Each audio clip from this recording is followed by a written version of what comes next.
that we're going to be working on here in the next couple of minutes. But we'll go ahead and talk about what's going to be happening tonight. We do have the top 8 that is going to be going on. And like our first matchup, Deoxys and Ducky. I mean, this is Deoxys' first time making a top 8 here in Injustice 2 on War of the Gods. And he had a plethora of top 8s going back to when we had the Combat Cups and Conquests going on in MKX. I mean, he was that was the first game I ever heard of him in. Up and coming and doing really well. Yeah, I think that was the first game that he was really competitive in. I could be wrong on that, but definitely the first place that I ever saw him to. Yep, and other notables tonight, I mean, we got OMX beon in here, and I know everyone loves to see him. I mean, he has, as you mentioned on Saturday, some of the best Fate setups and the best use of Fate tools and normals that you're really going to see in Injustice 2 to date. He's one of those guys where you give him these tools and he can build anything with it, which is just amazing to watch. It's amazing to see it transition to what he does in the lab, which he seems to be this lab tech genius monster kind of guy, and then actually apply it in game. That's what's really hard with a lot of guys. And Chef, you've been around long enough to see these guys that can create and do amazing things in the lab. And well, for it to translate in a tournament, completely different story. Right. I mean, there are so many people who, I mean, sometimes people don't even try. You know, you see people that are lab monsters and they've been lab monsters for years and they don't ever really get too many results. They're just happy making the tech. But beon, without a doubt, not one of those people. He combines them both, which is extremely rare. A lot of times you have the people who use the tech, you have the people who make it, but he is kind of both, which is just that much more terrifying. Yeah, and we, like I said, we have a few new guys tonight. VTEC, who was one of the heroes of Evo this year, in here on the loser side, he's going to be facing Honeybee, and Deoxys is going to be running into Blind Ducky, who has also had some decent success here early on in Injustice 2. Not as well as Injustice 1 so far, but he's trying to get back up to that level where near the end of Injustice's 1 lifespan, he was considered one of the best in the world. He definitely was. But of course, Injustice is it's a very different game from 2 to 1. There are so many different characters, different character changes. The entire meta, I just feel, is very, very different. So I know it's a real struggle for a lot of the players that are trying to make it back to that point that they were in Injustice 1 and catch up a lot of these new players that came in through MKX. But that's what's so cool about it, is it's a mix of so many people that we saw from MKX and so many people that we saw in Injustice 1. And it's just this kind of mishmash of players. Yeah, and as you see up on the winner's side, probably the favorite viewer-wise going into this, beon versus Perfect Legend. I mean, all of we talk about beon using all of Fate's tools to their absolute best, it seems, for now, anyways. And then Perfect Legend, who does the exact same thing with Brainiac. Yeah, Perfect Legend, especially post-patch. Everybody has been watching him play Brainiac. I mean, more and more so as time went on. Of course, he started with Batman, then he slowly moved more and more to Brainiac. He still does play Batman a little bit, specifically actually in the mirror, but he has one of the coolest Brainiacs to watch. He's one of those aerial players that just loves dive kicks and aerial mobility and overwhelming his opponents. So that's the perfect character for him. And then, of course, going against beon, that's going to be potentially one of the best matches of the night. Yeah, and in a matchup that I've actually grinded it out a little bit with the likes of Echo, and I got to play a couple of Fate players at Combo Breaker, and both sides think that it might be a slight edge to Brainiac, who's just able to get around the zoning so easy. And Fate's one of the heavy zoners that doesn't have an air projectile or really a way to shut down anything coming out of the air other than his onks. But they again take setup, and Brainiac's going to try to be on you at all times, making you guess between dive kick, down one, which is probably the truest 50-50 in Injustice 2 right now, between instant air, dive kick, and down one. And yeah, so that's something to watch. And then, of course, the two noble guys there on top, Samish and Illusions going at it. And guys, we are going to take a look at the top 5 plays from Saturday. Let's go and take a look. Number 5, Rivet Leafing pounces on Atai's chances of a win in a game number 5. It still has the meter lead, so if he can force a wager out of Rivet, he's in a great position, but man, he's going to lose a lot of health. He came off his bar, and he's going to eat even more damage for it. And he used so much meter in that, he's losing all of his resources, actually gaining them back pretty quickly while he's taking damage, but he's losing health, and that's huge. This might kill. And it does. Wow. Number 4. Dab and Illusions find themselves in an intense scramble situation early on in their encounter. Oh, the Parademon is wasted. Doesn't use the bar for the reset, gets a raw grapple anyway. That was nasty. And oh no, he actually got the bar back, but didn't realize it. And this could be a comeback from Dab. Oh, he gets through. Oh my god. Number 3. Atai's situational awareness goes unquestioned with a blue beetle float into a meter burn cancel kill. And he has been all over these pounces. And that down two, the extended down two, with the straight, that was paying off. What a cancel! Okay, now we see a little bit of... Number 2. Ducky's Hyena gets vertical, bringing Young Monster back down to earth in a Game 5. That's surprising. Maybe trying to save it for Super? Oh, or Cupcakes. Cupcakes can really lock you into place for a lot of chip. Oh, but gets right under. One more hit could do it, even if it's a shield. Oh, and actually blocked it instead of parrying it. And then, oh no, the hyena actually took it out of the air. Oh my gosh. Number 1. Dab baits a dive kick into massive damage, regaining momentum in his early match versus Menard.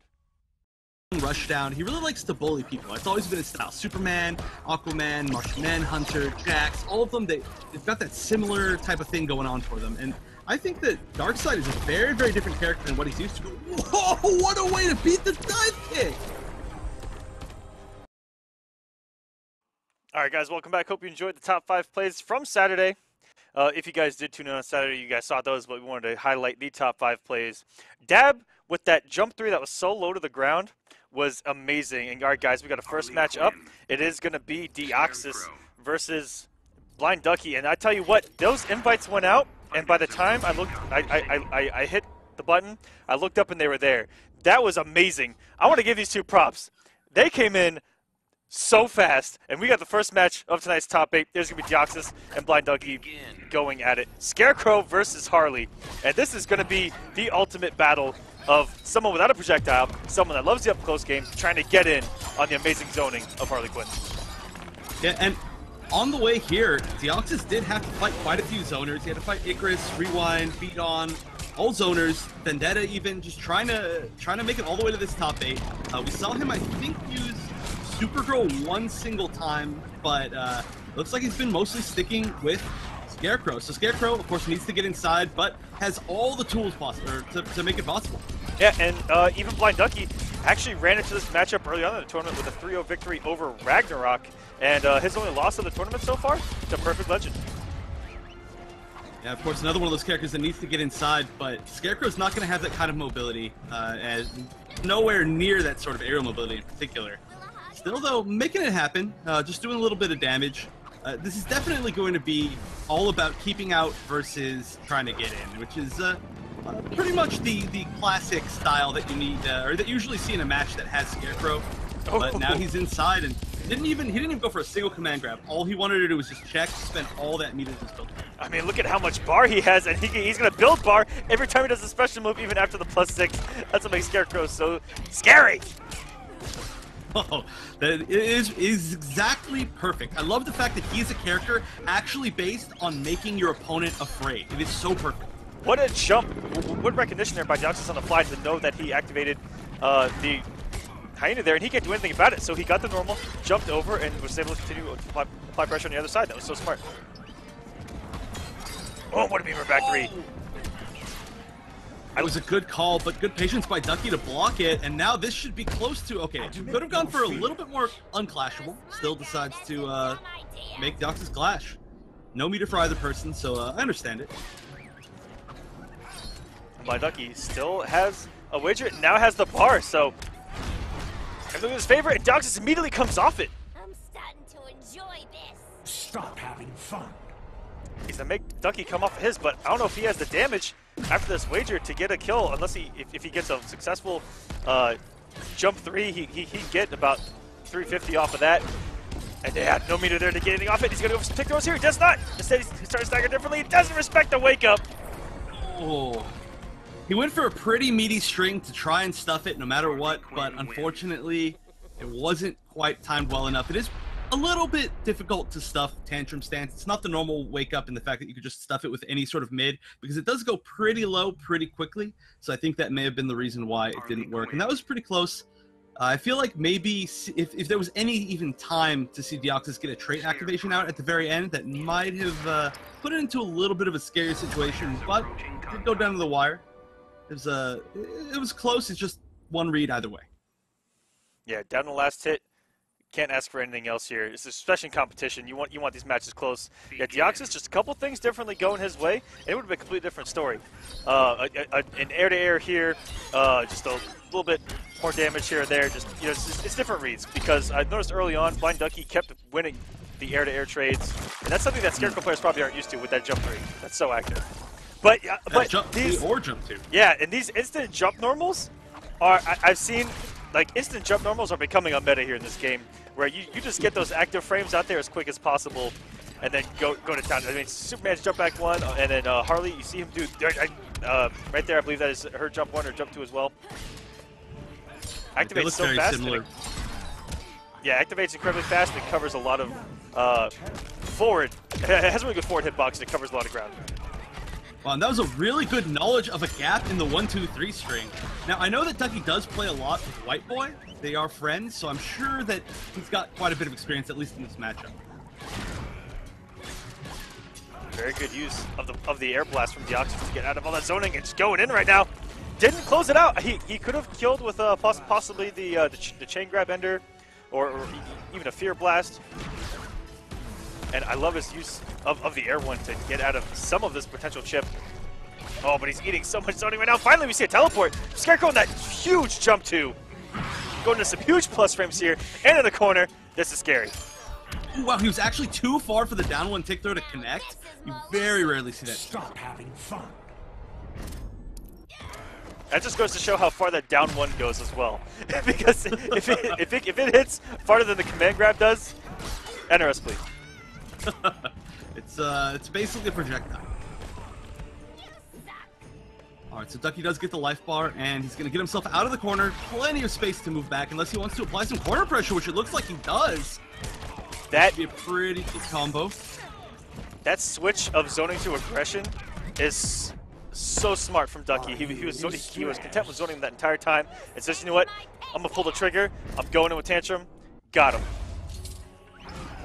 And that is pretty risky against Scarecrow, too. Scarecrow is really good at punishing that, as long as he's got 1 bar, which of course he did. And that's not the first time we've seen the Air Fear Blast used to get over the Hyena. It's such a smart idea. Builds him a little bit of meter, gets rid of the chip, gets rid of that whole situation, but of course Harley can cover it. Ooh. Got him with the neutral jump. Into that jump 3, it was a little bit ambiguous. Ooh, an empty jump. Even that's scary from Scarecrow. That's almost enough. It is enough. He catches the flip out. Very smart. I mean, Ducky had to try something right there. That was really the only option. But, of course, Scarecrow, you can never really flip out against him in the corner. He's always going to catch you with a down 1 or a stand 2, and he does the stand 2, the kick loop, the funniest corner combo. Yeah, one of the best-looking corner combos in the game. This man just kicks you, and he can go up to, what, 7 or 8 times before gravity eventually kicks in and goes, okay, now they're going to fall. But even there at the end, Deoxys almost let that go. Blind Ducky, again, doing those instant jump normals, beating out Deoxys' jump 3 attempt because it takes a little time for that jump 3 to become active.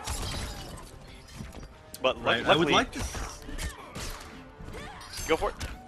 I would love to see some more maybe jump 1s, which is really not a jump normal that we ever see from Scarecrow, but maybe it could win in that situation, or maybe even try to bait the instant jumps with his own like maybe neutral jump too. Just a few different options that we might not see. I just saw Harley hit for over 400 mid-screen. I don't know what I'm witnessing right now, but Harley started to do some damage right now. And here we go. Comes off the bar, goes some plus frames. Now it's Mix City. He's going to 1, 2, 3. Very good push block. He would have eaten even more plus frames. Would have had to guess again. That's one thing I'm surprised that didn't happen in the last patch was the 1, 2, 3 getting touched. I expected everything else to say, but that 1, 2, 3 being plus just it's an added tool to Scarecrow's arsenal.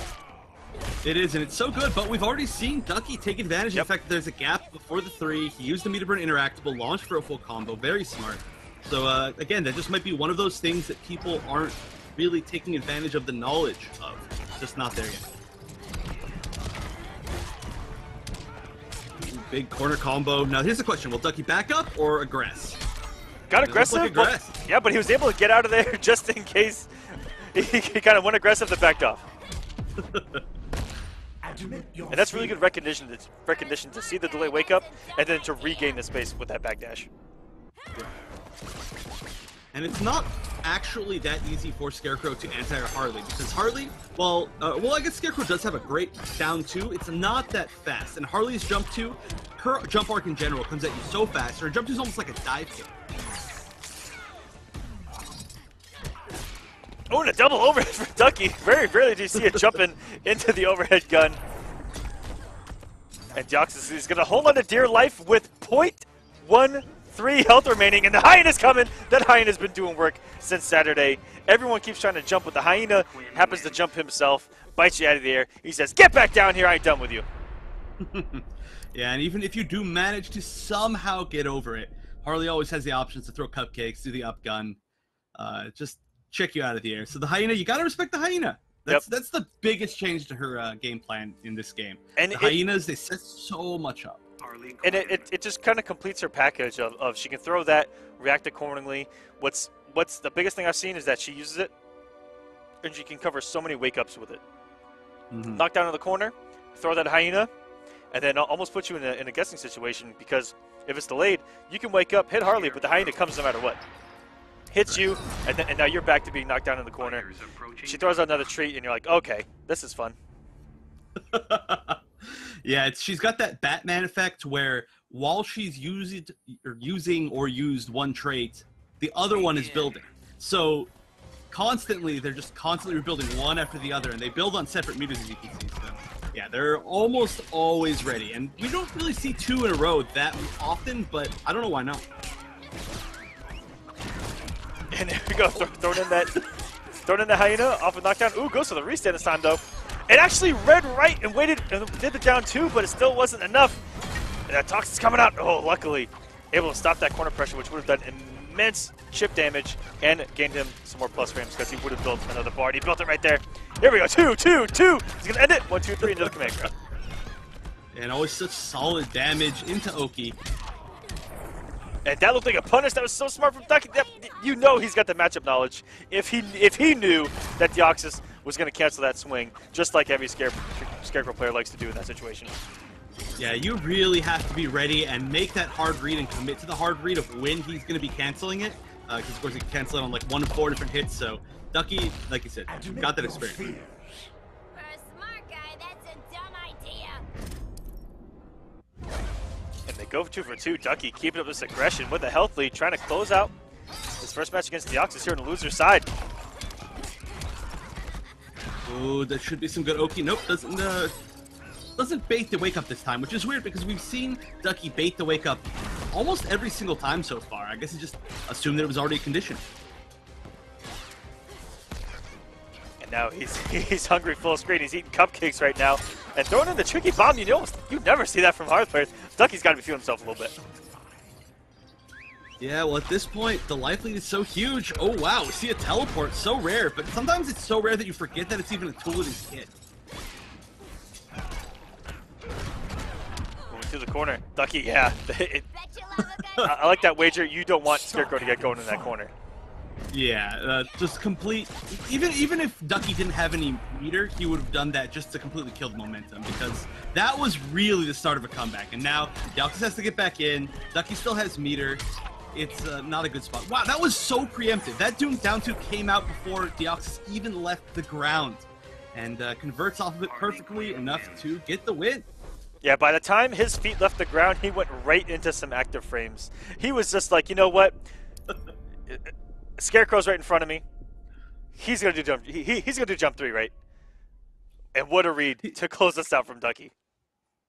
I mean, he's got it. You gotta expect it. And honestly, it's not easy to anti-air that jump 3. It's one of the toughest jump attacks in the entire game to anti-air. So, I mean, that just shows again, Ducky knew in that situation. He's like, I bet there's gonna be a jump attack coming out. Throw that down 2 preemptively, and I mean, matchup experience means so much. We saw it so much in that blowing up gaps, knowing exactly how to punish certain weird situations, exactly when to throw out preemptive anti-airs, which is really something you don't see that often. So good stuff to Ducky.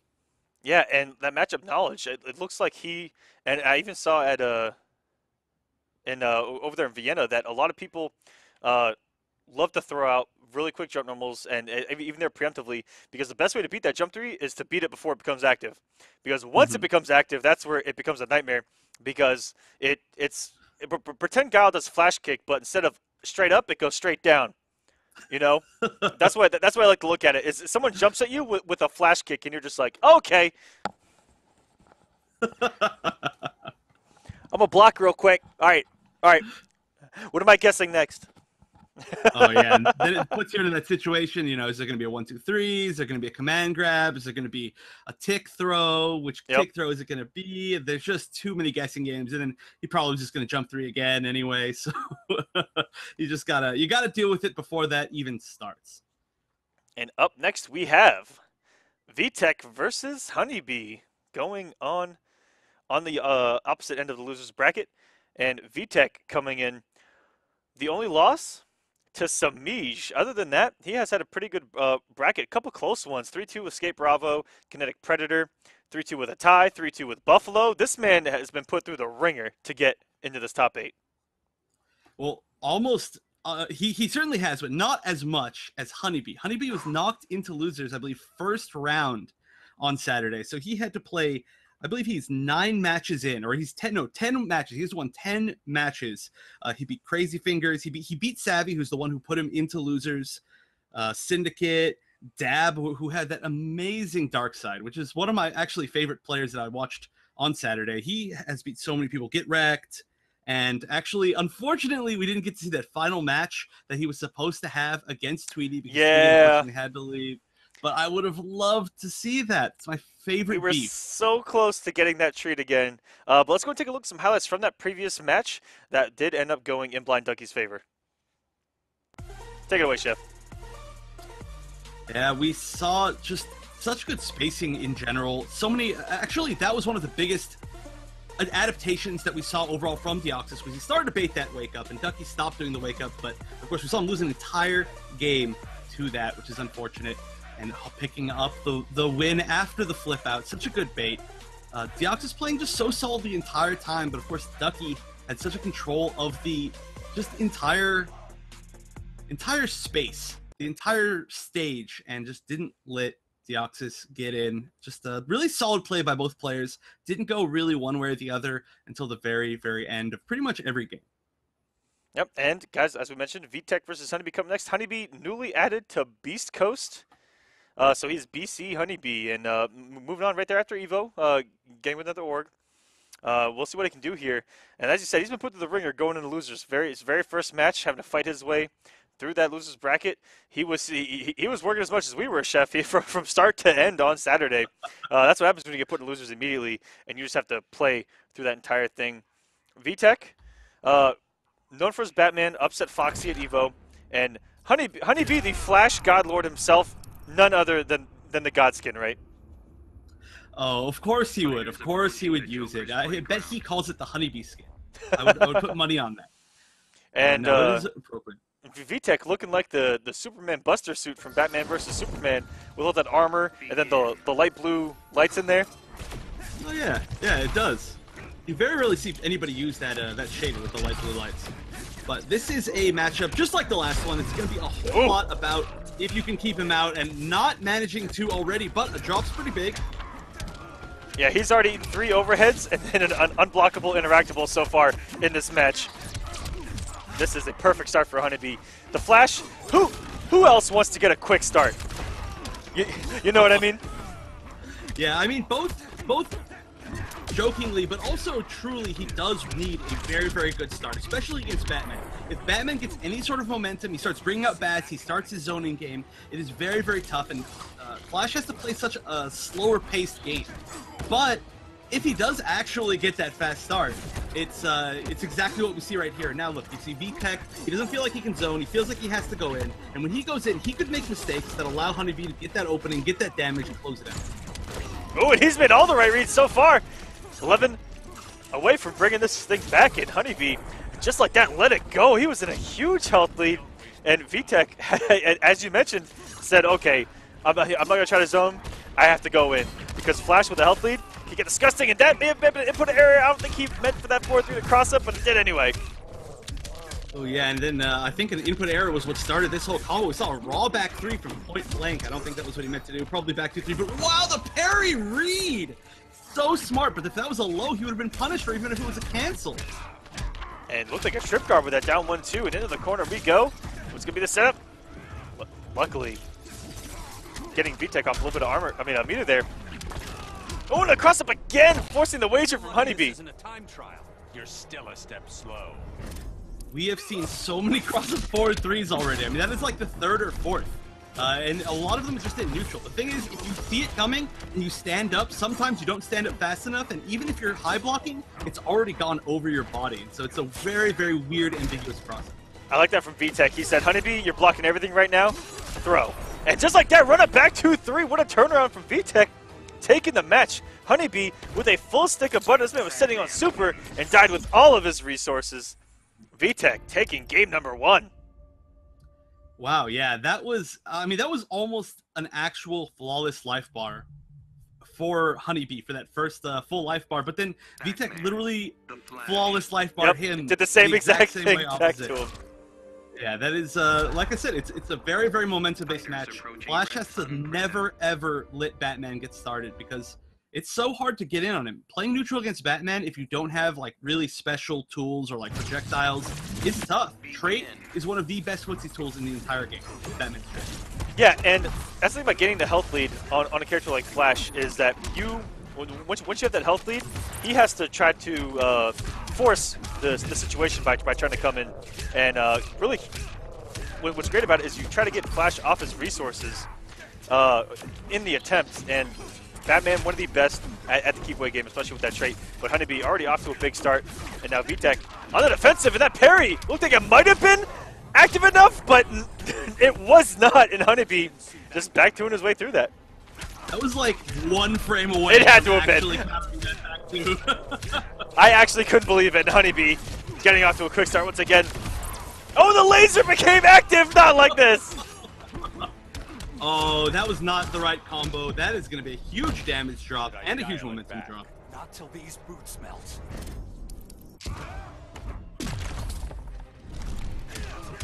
Oh, that was a little savage from Honeybee. He does not want any momentum going VTEC's way after that first game. Yeah, and we say that, he can't let VTEC get anything started, but if anybody can do it, it's Flash. Flash has some of the highest damage, some of the craziest mix-ups, just all lead into each other. But here it is again. I mean, it's not out of VTEC's court. He could potentially still get this all started. Yeah, we're walking right into only room message territory, but that should close it out. It's going to be close. 11:98 left.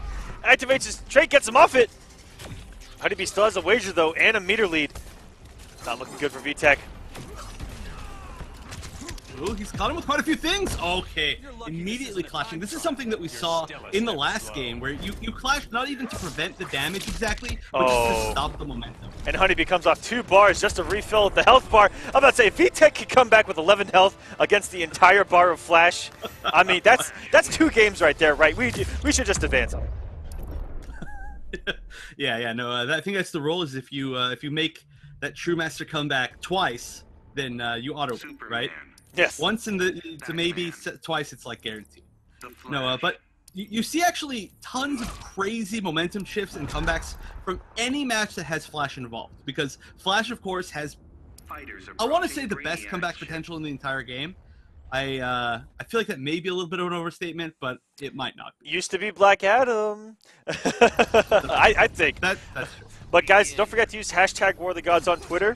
And engage with us tonight. You see Perfect Legend there talking on Twitter. See him play live here on StreamMe. Watch his tournament matches. I believe he's going to be doing it from his personal stream. But you can also see it here on the War channel as VTEC is off to his first good start of the match against Honeybee. He has been fighting from behind since the first round. Yeah, and this is, of course, VTEC's first top 8 ever, but he is playing really, really well. We've seen maybe like one real weird drop from him, but otherwise, I mean, he's been doing great. Honeybee obviously just got second place at EVO. He is nothing short of one of the best players in the entire world. Flash Godlord is a little bit of a joke, but it's also not entirely untrue. And VTEC is going head-to-head with him. Got a solid lead right now. Yeah, some of the things that Honeybee did in that top 8 at EVO were just insane. And being in that crowd, guys, I never thought I would get hyped for a non-American in a NRS made game top 8 at EVO. But wow, did Honeybee win the hearts over everyone in that crowd. I'm sure everyone watching from home. Oh yeah, he had those moments, you know, sometimes you see those moments that you're like, wow, this is only going to happen once every major maybe. You're going to get a moment that good. And he pulled that out like every game. Like not even every set, like every game. I don't understand it, but he's just one of those clutch players. I'm Batman. Just as I say that, he's starting to bring it back against VTEC. Now he's got the lead. All he needs is one more opening. Whoa, did that Sonic Pound actually have a hitbox behind it in the air? Oh my lord. Keeping it unwagerable, it gets to jump in on the parry attempt. Honeybee did, in fact, bring that back against VTEC. Coming from behind, very similar to what VTEC did to him in game number 1. Yeah, again, just very momentum-based. And I actually love that last combo where he did the launcher immediately into trait, into meter burn back 3, into back 3, and just went up for the mix-up. That was really cool. Flash able to keep it unclashable relatively well. Yeah, Honeybee going up 2-1 now on VTEC. One of the heroes of EVO, facing off against another one of the heroes of EVO.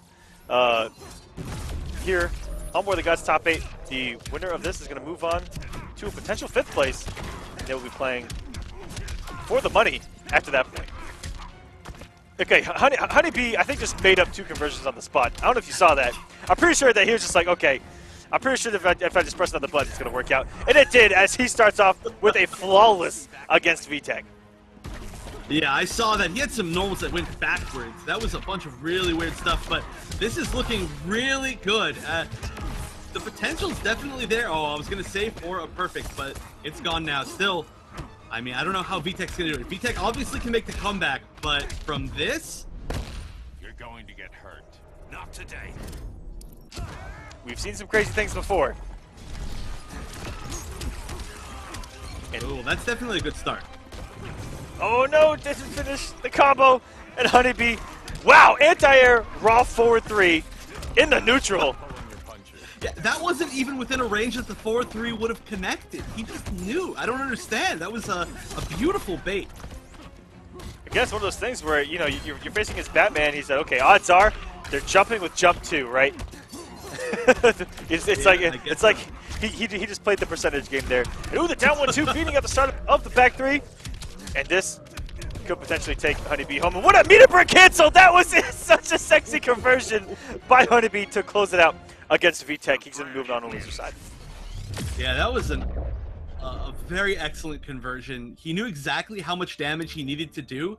And Honeybee's mind must just like, I don't know, it must look like a whiteboard in some sort of college math classroom. There just must be so many different like strings, like combo strings and combo paths and different weird conversions that you must have to know. You know, I mean, each one into like 7 different Oki situations, and I mean, it's like. And then on the bottom, right, on the bottom of the board, he's got the longest equation that's 29 normals long, and at the end it just says equals restand. That's right. That's why I imagine like once they find that trait combo in the restand, they're like, okay, we're in there. Yeah, he's I think he's actually got 2 ways to restand now. But yeah, Flash, I love the fact that we're just seeing more and more tech out of him. Just almost every day we see something new for Flash. He's one of those characters where the creativity really comes through, and Honeybee's just taking advantage of literally all of that, and it's just doing better and better as time goes on. I love it. And up next, we have the battle of character specialists going on. Perfect Legend versus OMGX Beon. Oh, I am so excited for this. Literally 2 of my maybe top 4 favorite players in the entirety of Injustice to watch. Of course, Perfect Legend and Beon, both really sticking with their guns. PL, it's so interesting to see him switch from a character that's generally considered higher tier than the character that he ended up switching to, but he's just always been a player that really needs to stick to his own style, Yeah. or he doesn't do quite as well. Yeah, and as you mentioned earlier on the broadcast, Brainiac really does fit his style. Going back through the Mortal Kombats, having those dive kicks available, and Brainiac's dive kick is no joke. It is no joke at all, and the fact that he has added mobility on top of that, and he's able to mix things up with that dive kick, with the down one being low. I mean, primarily or I believe in general MK games, down ones being mids. That he the way that he plays them, and I actually tried maining Brainiac for a while, and I ended up just kind of throwing in the towel there.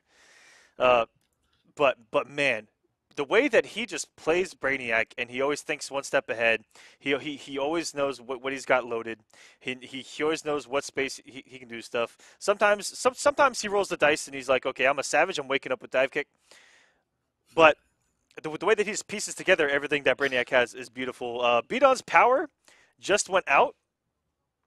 So we're actually going to move on to the Noble Team kill, and we'll come back to the Perfect Legend Beon match. So the suspense builds here on War of the Gods, and we have to come back to this match. We try to talk it up as best we can, but we'll come back to it. Don't you guys worry. And we also have some highlights of Honeybee doing some work with Flash. Completely forgot. We've got some pretty cool highlights. So I hope that we clipped that mirror back 3 cancel in the middle of that trade. That was nuts. That was just nuts. Going in, there's that cross-up forward 3 from VTEC. We saw so many of them early on in these matches. And all right, getting the corner push here. Honeybee, this was game number 1, where Honeybee was really playing from ahead the whole time, but VTEC bringing things back and taking game number 1, and then Honeybee just turning things around completely. He was tired of it. He said, "Okay, I'm not losing this health lead," and just goes ham, making all the right reads. Getting the health lead early, and there was that okay, that looked like it should have worked.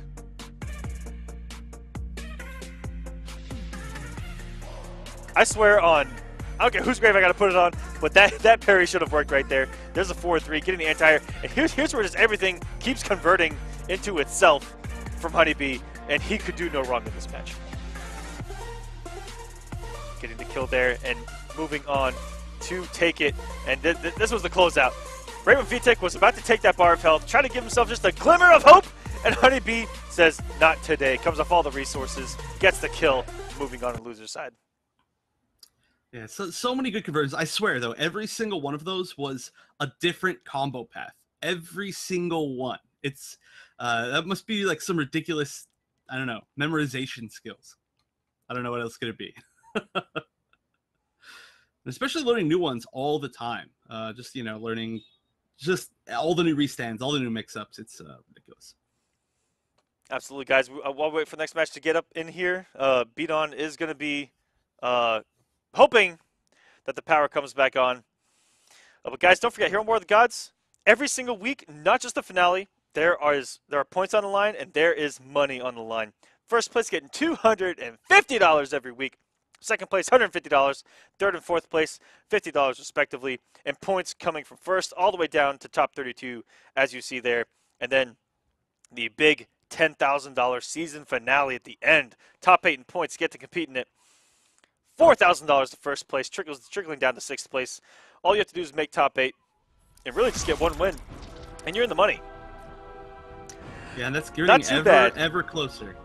Getting closer and closer to the finale. I can't wait to see that. I really want to see if Samiij, in particular, can continue his dominance. I mean, obviously he's won every single week, but the real week that matters is that final. That final one. Precisely. But, we're seeing him right here against Illusions in the team kill potentially, and I don't know. We got to see if he can actually win 5 weeks in a row.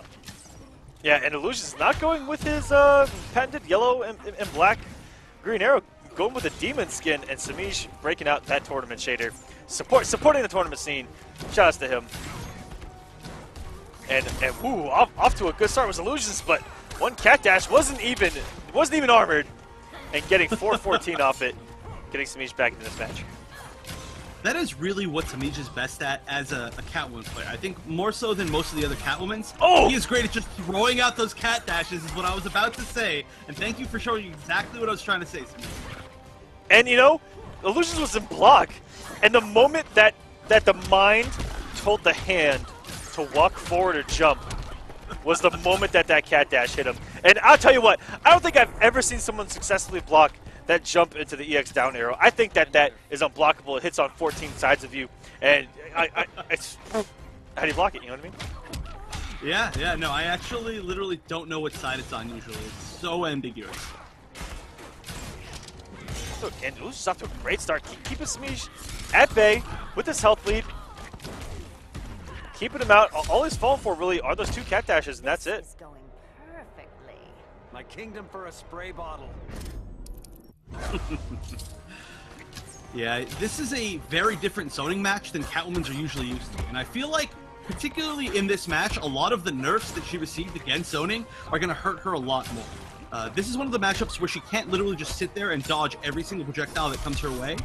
She actually has to get on that zoning, and the fact that she lost the armor on Cat Dash means that she doesn't have quite as easy of a way to get it. Precisely, but still able to be so effective, and he is now is that 3 for 3 on Cat Dash? Raw Cat Dash? I think it may be. I think the luck is with Samish. Maybe it's not even luck. He just knows. He knows exactly when you want to move.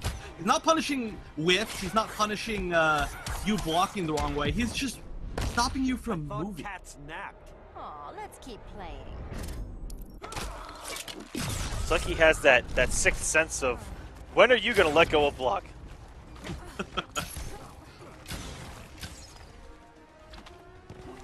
Ooh. There was a lot of respect there when they were standing next to each other.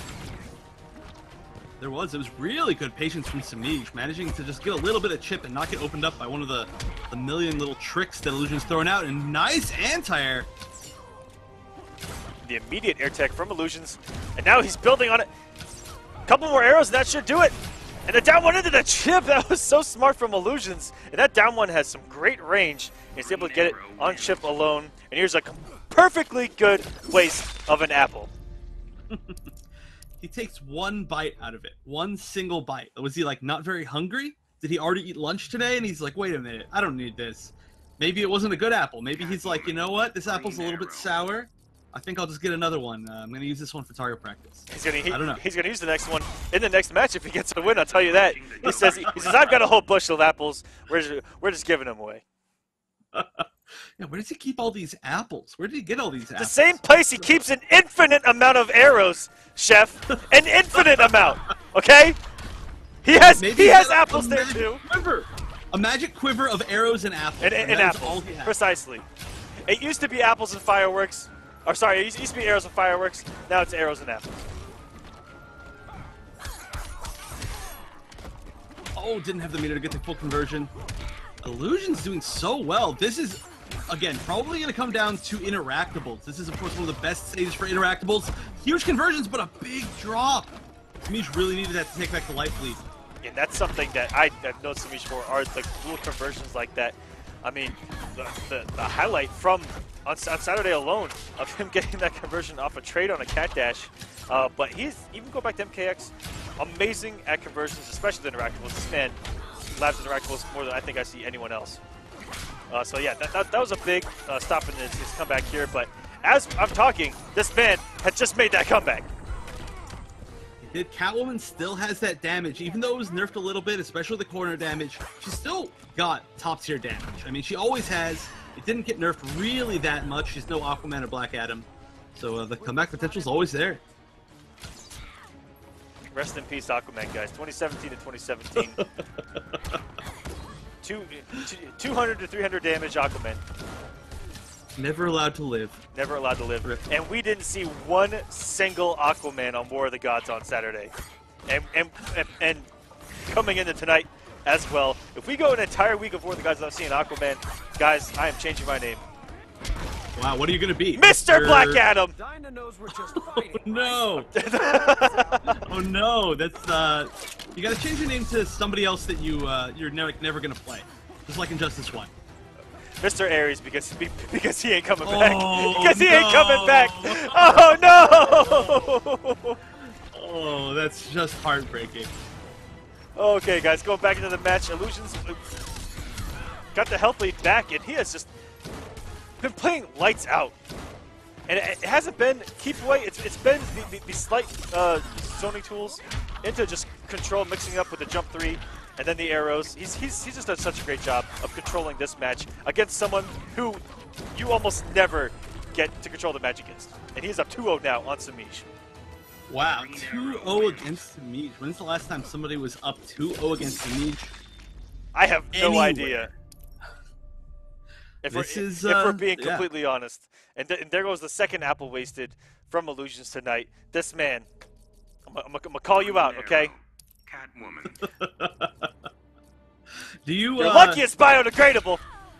Do you just hope that Green Arrow just never wins? Slaughter Swamp. Well, a little Just bit. so the food's not wasted. Just the food's Yeah, not I know, wasted. right? Yeah. It's That's his souvenir. Is he bites an arrow, puts an arrow through it, and then he hands it to a kid. Here, kid, have an apple arrow. Yeah. And then the kid's just like, what am I gonna do with this? And then Green Arrow already walked away. Ooh, really good block on that arrow. So scary. And Illusion's already again with a huge life lead, but of course this is the really scary spot.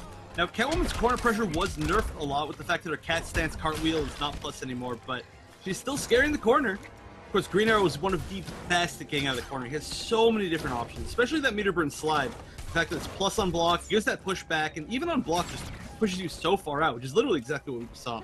Yeah, it's Green Arrow's wake-up game. If you don't lab it 100%, can be so annoying. I know every time I knock down Green Arrow, I'm like, okay, for some reason I have to guess.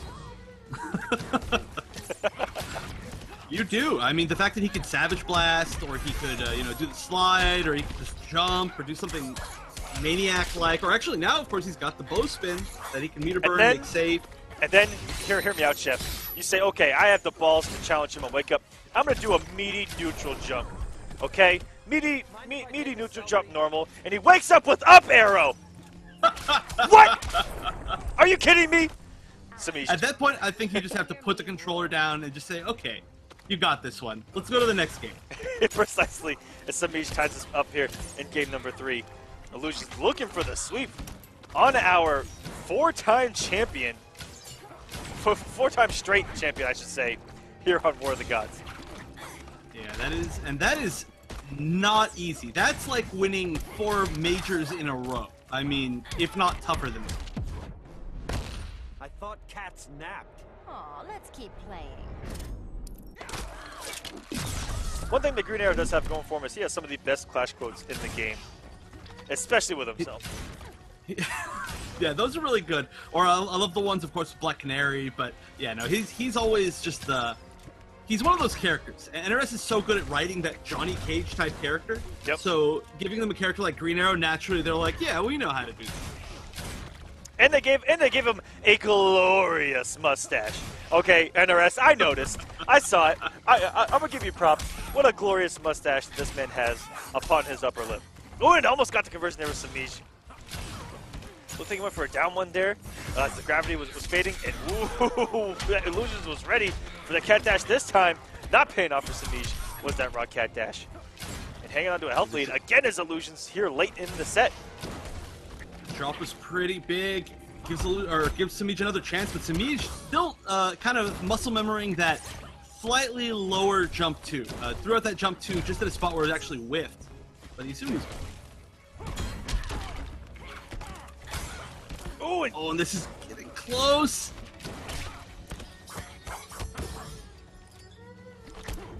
Can Illusion sweep the 4-time in a row champion? Looking good. All he needs is a few more openings. Samish does still have Clash if he needs it, but right now he's just taking projectile damage and chip. Oh, this is good. Good knockdown. Oh, misses the conversion. Oh, it actually got the punish on the wake up. Very rarely with 13 health. Illusions is hanging on right now and pulls out the boxing glove. He says, okay, no, I'm going to hold it. Oh, no, and that might have been an input error, or he was going for the read of a lifetime. Samish bringing it back. now on the board, 1-2 against Illusions. I think that must have been an input error, getting the up arrow. But had Samish jumped in that situation, that would have been the most amazing win of all time. So there's the risk reward of that. Still, though, I love the fact that finally at the very end, for like the first time, he pulled out the boxing glove arrow. And he's like, you got to respect this arrow, because this arrow alone is enough to literally knock you out. Michael Conroy on Twitter went from trying to kill a ground mole, destroying his yard, to watching War of the Gods. Shoutouts to you, man. And Mole, if you're out there, we're coming for you. We will take out that mole. It's War of the Moles. I got nothing. That was not good. Ignore me. Why did you ever let me on this show? That was beautiful. Oh, what a drop there from Wonder Chef. Oh, that was beautiful. Samish now finally playing his game. Has the health lead. That was a gross conversion that Samish just had on that max air-to-air jump too. But finally getting things going. Playing the way that he likes to, and I love that they gave that to Green Arrow. Gave him a nice meterless way into a back three. Doesn't give him too much damage, kind of keeps him average, and if Illusions would have let that ice arrow rip, would have been a completely different story in this first round, but because he doesn't, Samish's interactable in works. Yeah, I think he was trying to wait for that jump, but Samish, just such a different game than we saw these first three. I mean, he barely pulled off that last one, but right now he's controlling everything. Man, I chunked that one. Aw, let's keep playing. I chunked that one. I'm going to definitely use that line in the future. That was kind of ridiculous for a Clash quote. Green Arrow, you need to calm down, buddy. And Samish is working on doing just that, cooling off Illusions, who is off to a fiery start with these fire arrows. But he keeps pulling this ice arrow, and it has not paid off for him. Every time he goes airborne with it, Samish has beat him. He's 2 for 2 on beating it with an interactable into a jump one. Yeah, I mean, it's higher reward, so I think that's why he's going for it, because he knows that he needs to make this comeback. And to make the comeback, he needs higher damage. But, oh, there you go, the unblockable, like you said. Nobody blocks it. It's impossible. And Illusions is not out of this. Samish does have a hefty lead in meter. And has a wager. Illusions, no wager. 1 bar meter. Needs to play out of his mind. And very good recognition, knowing that Samish has burned him a few times with these interactables, and now he's sniping him out of the air. He's burning him back for it. Oh, wow! No way! Did he get the conversion off of the down back 2 off the Savage Blast, anti-airing the back 3? That was so weird.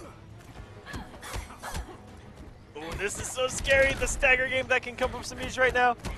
Samish putting himself in the corner. Illusion's not falling for it. What a blow up on the gap from Samish with that down 2.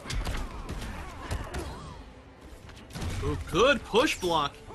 This is still potentially one really solid hit away, but that should be enough. Ooh. 2 times in a row, closing it out with trait just barely. So, looking like it could have potentially been a sweep, now might be a reverse sweep. Working on that reverse 3-0. I like that. Samish, I hadn't seen him check that the entire match up until then, after the EX slide, to just let that straight rip. I think that caught Illusions off guard, because it looked like the conditioning was that Illusions had conditioned him not to do anything after that, as most players don't. And for him to check right there, I think it caught Illusions off guard just a little bit. But we're at 2-2. We're in a game 5. None of that matters, because now it's a 1-1, and whoever wins this next game is going to be advancing on the winner's side. Literally every single one of these matches has been close. So again, it could go either way. We see a switch in costume by Illusions. He's got a, I don't know, a paler costume, I guess. Put on the baseball cap. Yep, going for that God skin. What a conversion! That's interactable. Illusions is now, he's looking for his interactables. Like I said, he got burned quite a few times in that last game, holding these arrows and not believing in the air-to-air when those interactables are present, and just giving Samish that immediate freeway in. Yeah, and we're seeing Illusions. His whole zoning game has changed from the past few games. Now he's checking the air a lot. He's seeing that Samiij really wants to jump over the arrows and just trying to air him now. This be some decent damage. Samiij has all of the meter to do whatever he wants. He has 3 meter burn back threes. He still has three meter burn back threes, and oh no, getting up as Illusions. And Samiij mounting a huge comeback here in game number 5. Wow, yeah, that was some ridiculous corner pressure, just over and over, mixing up the second hit low in the string to the similar looking overhead, and just taking all that damage. That Catwoman corner damage is still good. Oh, clipping Illusions out of the air just barely. Let's keep playing. Illusions does not want to lose any more health on the second bar of health. He wants to get Samiij. There we go. Now Illusions puts it back into an even state. Even on health, almost even on meter. Now he has to get Samiij off that wager early. But he cannot get opened up here in the corner. This could be absolutely devastating. Oh, the balls there after that jump to do a fire arrow in between that jump normal and what looked like a 4-2 check from Samiij. Oh, and that was almost the bait on the Savage Blast. I think that might have been an accidental dodge too, but no punish either way. Oh, and getting clipped by the arrow means that Illusions gets a free reload. Ooh, Illusions was looking to strike there. Does have a great amount of meter now. If you can open up Samiij and force a wager, you can still do some damage, and that back 3 clipped him air to air. Oh no. Oh, and that was such a good flip out. That was so perfect. He knew exactly what the timing was on that string that he could flip out and actually get a full punish. And now the health lead in Illusions' favor. That's the fire arrows. Doesn't load there. Illusions finds Samiij found his way in, but no conversion off that cat dash. Oh! Absorbs the push block, but it didn't go far enough. If only that was in the corner, it would have worked, but because it was mid-screen and her 4-3 doesn't go really anywhere, it did not work, and Illusions Maybe you are. forces the wager. You'll see how real I am. And that was a very, very quick reaction wager by Samiij. If he hadn't done it right then, he wouldn't have had the chance. It would have been meter burned, it would have been back 3, it would have been death, but now it's one hit for either person. Oh, no commitment by Samiij, in the back 3 will do it. Oh, no. What a comeback. Reverse 3-0 over Illusions. That could have gone either way, ladies and gentlemen. That final read was such a good read because the back 3 went through a down 1, and it was one of the only ways that Samiij could have actually punished the down 1 into the Savage Blast, because Savage Blast, it runs back so far, gives him so much range, but that Catwoman back 3, it chases everything. And Man, wow, that oh man. was And so close. for meter burn back 3 not really working out for him early on, 2 in that game number 5 really helped him out. Illusions was in the middle of a jump back, clipping him at the end of it. It looked like she had recovered, but it just launched him. And then there at the end, making the read. That could have gone either way. Both of those guys, so good. Samiij is going to move on to the winner's side, where he will be playing potentially Perfect Legend, because it looks like Beon's power is still out on his street.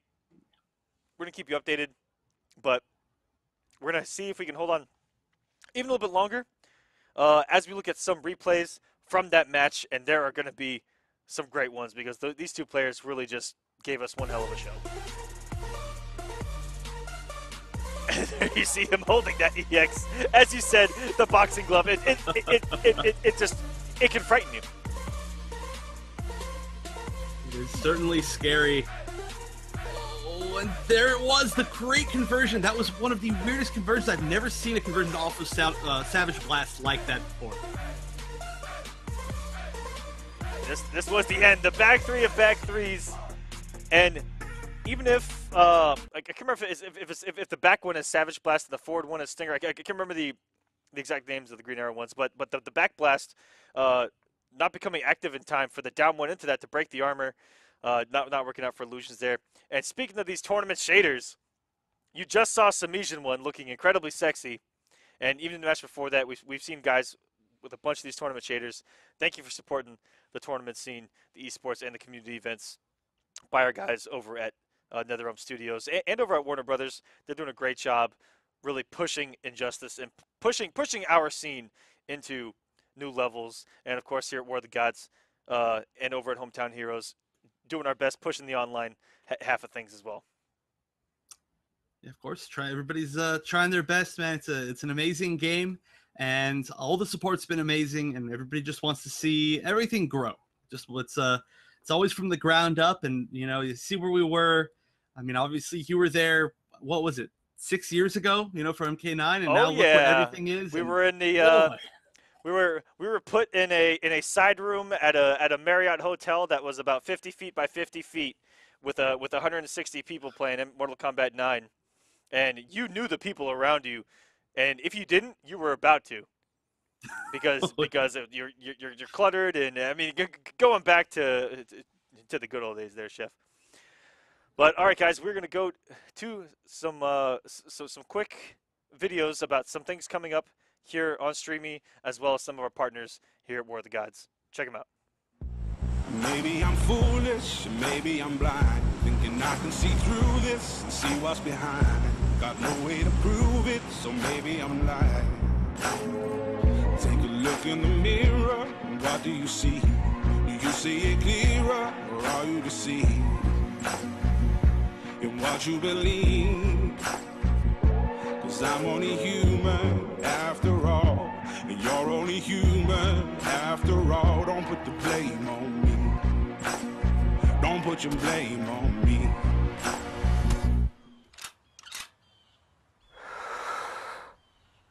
Some people got the real problems. Some people out of love. Some people think I can solve them. Lord heavens above, I'm only human after all. I'm only human after all. Don't put the blame on me. Don't put the blame on me.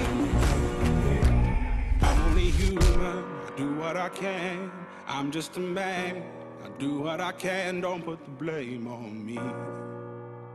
Don't put your blame on me.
All right, guys, welcome back to the top 8 of week number 7 here at War of the Gods. Hope you guys enjoyed that little Player Unknown's Battlegrounds teaser. I absolutely love that little teaser that we did for you.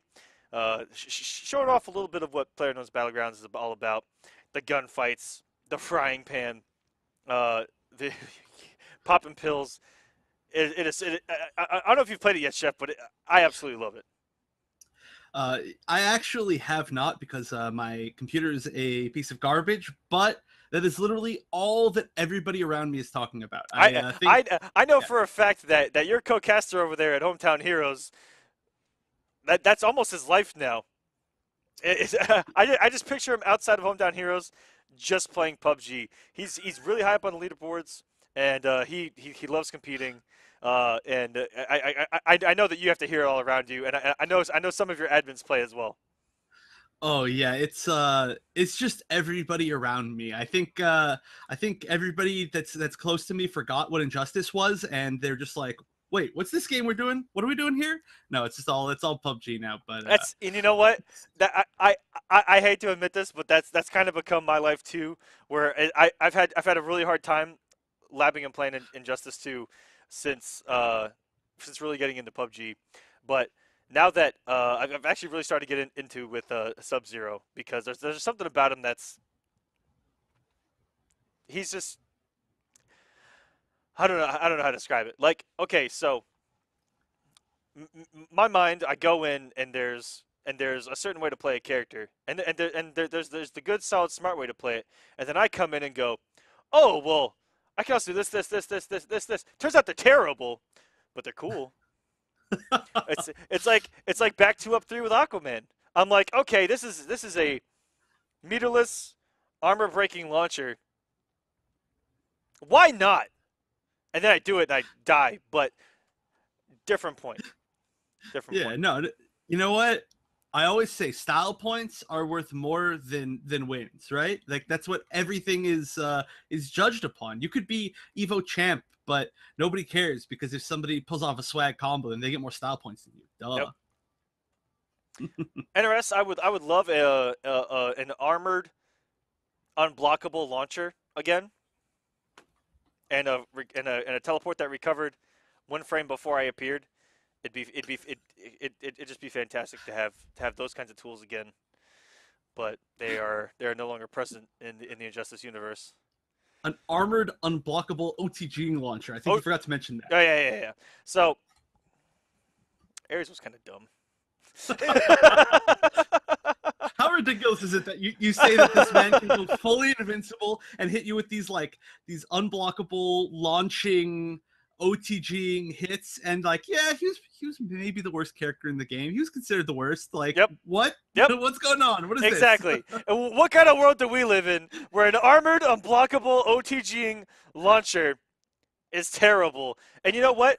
One of what was really broken about Ares, especially early on, and this is when Injustice 1 first dropped. This was a game changer. A couple characters had really quick projectiles that when meter burned were overhead. An overhead projectile changed worlds. And I'll tell you what, the very first tournament for the game, the very first one, I happen to have gotten 4th on BS alone. Overhead projectile, no one knew how to block that. The universal thing to do when a projectile is thrown at you is you crouch it, right? Not anymore. NRS changed the game. And then people adapted. We are waiting for beon to check on his PlayStation. Looks like he might have power back. But in the meantime, I'm going to talk about Stream Me for a little bit. Guys, Stream Me! Where you guys are watching, the platform that puts on these amazing events for us, least you guys can do is give us a follow, a like, or a retweet over at Twitter. If you check us out at twitter.com/streamme. If you guys want to see any of the VODs of everything we do, go over to youtube.com/streamevids and check us out at instagram.com/stream_me. If you're looking to stream, look no further. All you got to do is create an account, stream, you get 50 followers on your channel, and you get that sub button. And with that sub button, you can set it however you want. If you want it to be $1, if you want people to pay $1 for your channel, you can do that all the way up to $5, and 70% of that is going to go to you. So if you set your sub button for $1 and someone subs to you, you're getting 70 cents, boy. 70% of that dollar is going to go to you. And you guys can also check out the monthly leaderboards. If you guys are become one of the top streamers on the site, you have your chance at some big cash. And I'll tell you, we picked up a team at Evo, a nice, real small organization with just a couple streamers. They joined StreamMe, and in less than a month, they're already making really good money on StreamMe, making it on that leaderboard. These guys are dedicated to streaming. They got subs already. They're on that leaderboard. I think they're getting paid out $350 this month, and that's so far. They have a chance to go even higher up on the leaderboard and earn more money. So it's real easy for you guys to make a transition if you guys can really pull an audience and grind. And it can become worth it, as we are still waiting on beon. Beon says that he is coming, so we'll see if he can get into this King of the Hill. The dream is still alive. The dream is still alive. And he has made it in. Here we go, boys. We got ourselves a match.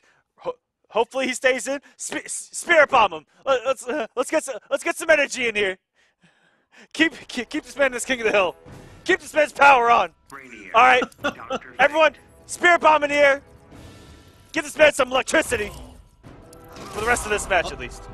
Although if you're right there, you're giving PL energy. I think you're giving it to the wrong person. It's just natural. It's just where you are. Well, you know, Stream E's Perfect Legend. You can guide it. You can guide it. You can be like, there you go. I'm gonna send him a little energy too. Here we go, guys. Perfect Legend versus OMGX Beon. Character Specialist versus Character Specialist. The first blood going to Beon. And we'll see how he handles the mobility of Brainiac, who has a plethora of anti-zoning tools. With these air movements, I dare not say teleports. Yeah, you were talking earlier about just how tough it is for, in particular, Dr. Fate to keep Brainiac out of the air. You did say one of the main tools that he can use potentially are these glyphs. Now, if there's any Fate player that's good at using the glyphs, yes, it's Beon. I think that is his main thing that he uses above anybody else. And we're already seeing it. We've already seen him land about 2 or 3 of them into the full projectiles, including full sets. And that's what's given him this huge lead. Yeah, and he has been doing instant jump 1 like crazy to win these air-to-air trades. Oh, an air-to-air trade by landing on a projectile. But that projectile, it's like a little ice float. It's going to work. Oh, what a conversion! Oh, just enough to kill. Yeah, off a meter burn 4-3 mid-screen, he can get one of those charges into a full combo. This man does some damage now with the resources. One that's unsafe, but no punish. Maybe a down one would have been a little bit safer. Ooh, there he goes. There he goes, jumping so early with that jump 2, and then canceling at the very last second into the dive kick. That was pretty cheeky from Perfect Legend. Might have something going here. Oh, but no, they locked onto him. He covered himself with the blast from hitting the final glyph, and that was a really smart pickup because he actually made a mistake right there. I think it was a mistake. So what he normally does is you can go into trait and then use the full string into that teleport that he has. He's got that kind of stomp from the sky, and usually you use trait onks to make it plus, but he wasn't in trait, so he did the stomp and just put onks, and he was like, oh no. And so even though he got punished for it, he still recovered, and recovered mentally, I would say, enough to use one more glyph afterwards and say, you know what, I'm going to make the best of this situation, even though it wasn't exactly what I wanted, and that ended up winning him the game. Yeah, and Perfect Legend did start to mount some comebacks. Beon did maintain control. He stopped a lot of the aerial movement early on, and we'll see if he can do it again here in game number 2. Yeah, the whole approach has been pretty different from PL after that first segment of that game because he got air-to-air to a lot. You're exactly correct. Oh, that should be a good conversion. Oh, and there's a meterless conversion mid-screen off a dive kick. That was beautiful. Our Perfect Legend. Look at this trade pressure. Here we go. And did you see that double jump in the air after the first double jump? He did a second one to avoid the meter burn back 3. That was so good. Oh, what a conversion here for Beon as well. Getting the grown man damage of Dr. Fate going. And okay, this is bad. Any trade and Perfect Legends side is in his favor as long as he's holding on to this first bar of health. There it goes. Beon not out of it yet. Has decent meter. 2 for 2. Both of them have a wager. And there you go. Using that teleport to come in. I like the fact that Perfect Legend was in a situation where he couldn't do the full combo, so he was, because of the slowed orb right there, and he just did a bunch of tentacle attacks, trying to figure out what the best thing to do was. When tracking down that backdash, keeps it unclashable. Coming with that jump 2, so meaty. He puts a cocoon of arms around him, and they all have a hitbox. Oh no! 3 4-3s in a row! Here comes some more! Perfect Legend taking game number 2. Again.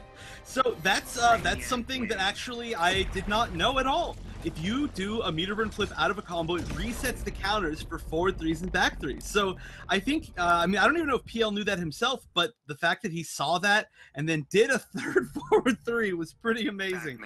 3 forward 3s in a row. That's a tough move. That's a lot of unclashable damage right there. Yeah. 3 4-3s. Woo. All right, guys, 1-1. As close as we wanted it to be going into this. Perfect Legend beat on 1-1. Oh yeah, this is already shaping up to be exactly as good as I thought it would be. And I hope it goes to game 5, just so we get as many matches of this as possible. All right, the dive kick counter is currently at 14, 5 in game 1 and 9 in game number 2.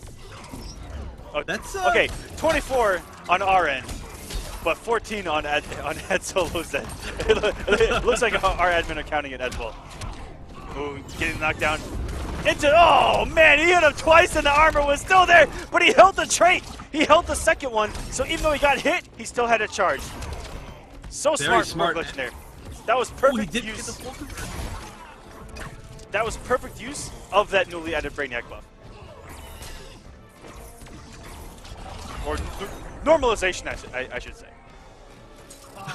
Is it a normalization if it's a buff, or is that a? Yeah, they're trying to normalize him to the middle, where they're trying to sandwich the bottom and the top and bring him down. And this man came off every tentacle in his possession to do some extra damage there mid-screen. Ooh, that extended down one. So much rage. And just catching with it, and whoa, that was a weird little fake right there. I think he's going for all unconscionable damage. Oh, there we go. The flip. Okay, so I think he was trying to bait it the first time around, and he says, you know what? You're gonna do it eventually. You're gonna have to do it eventually. and did it again. That's exactly what it was. I didn't understand why he did that dash. I thought maybe there was just some weird setup that he was going for, that he wanted to use that as a knockdown, but that is exactly what he was going for. He was ready for that flip out. You can tell that he's already got so much, I mean, he's just so comfortable with Brainiac that he knows exactly when people are going to want to flip out and need to flip out. And so he did that instead of even doing the unconscionable damage, because he just knew that it was going to be exactly what he needed. And wow, great read. That means it's going to be 2 on him. And as you mentioned, that's the perfect Legend way. Locking down with dive kick, he just makes you feel like if you make one wrong read, if you make one wrong misstep, dive kick, and it's gonna hurt. Brainiac does the damage as long as he has the resources.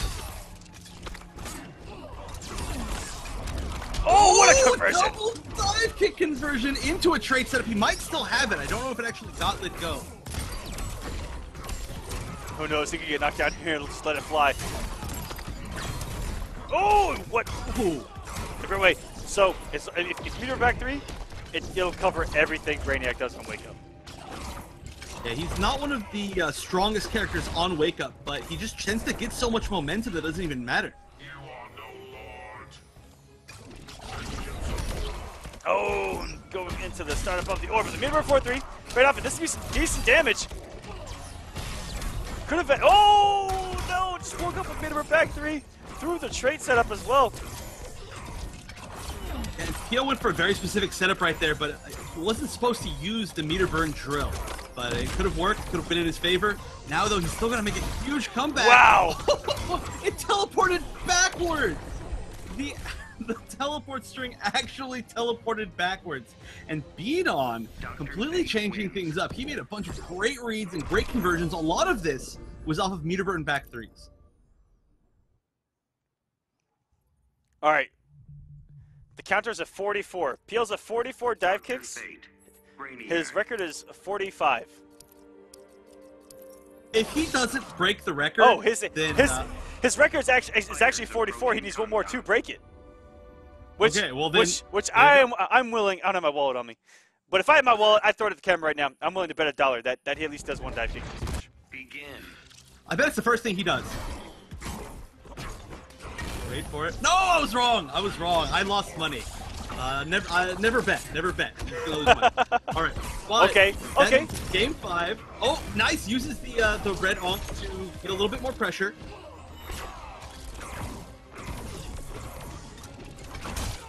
I was about to say, it looked like he had stored it, and he did de-store it, but not able to get anything off it. Beon locking down Purple Legend full screen now. Purple Legend has lost a lot of health trying to find his way in. Oh. PL was not able to get down in time to block. What a meter burn cancel by Perfect Legend! That was insane! Wow. Yeah, that was so smart. Ooh, and that is very unsafe. Oh, wow, the little onk was enough to kill. That does such little damage. But Beon knew that was exactly what he needed to close out. So even though he traded, he still got the situation. And that's good, because otherwise he would have lost his entire health bar. And there's a meter burn on the wake up.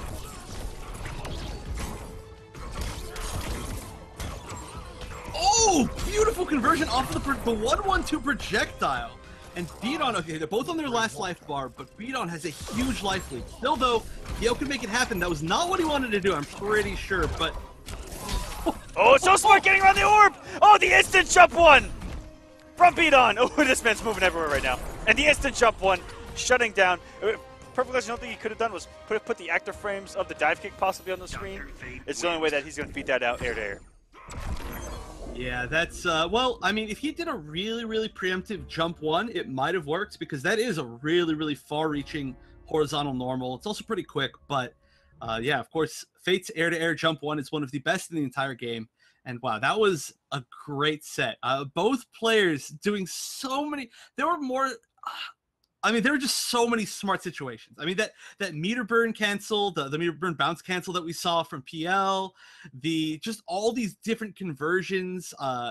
Just I don't know. There were just way too many moments. Like literally the top 5 plays for tonight could be all from that set. Oh, 100%.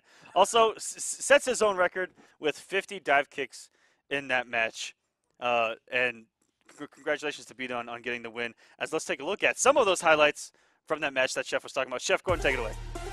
All right, there's just going to be so many. I mean, this one started off really strong. He used this Oki situation really well, but I think this is where Beon actually managed to get the kill with the blast after the mistake. Yes, this was actually one of the smartest because it came off of a situation that started from a mistake, and that being able to mentally have that strength is so important. Oh, and then, yeah, of course, I think this is going to get up into the situation where we saw, I think, the first 3 forward threes that I've ever seen happen. Oh, the first one was meter burn, too, just to add even more damage. Look at that, 308 damage, all unclashable. Beon never able to use that clash.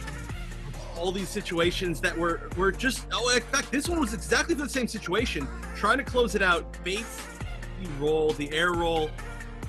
There we go. This is your top 5. We've already got 5 clips. And teleporting backwards.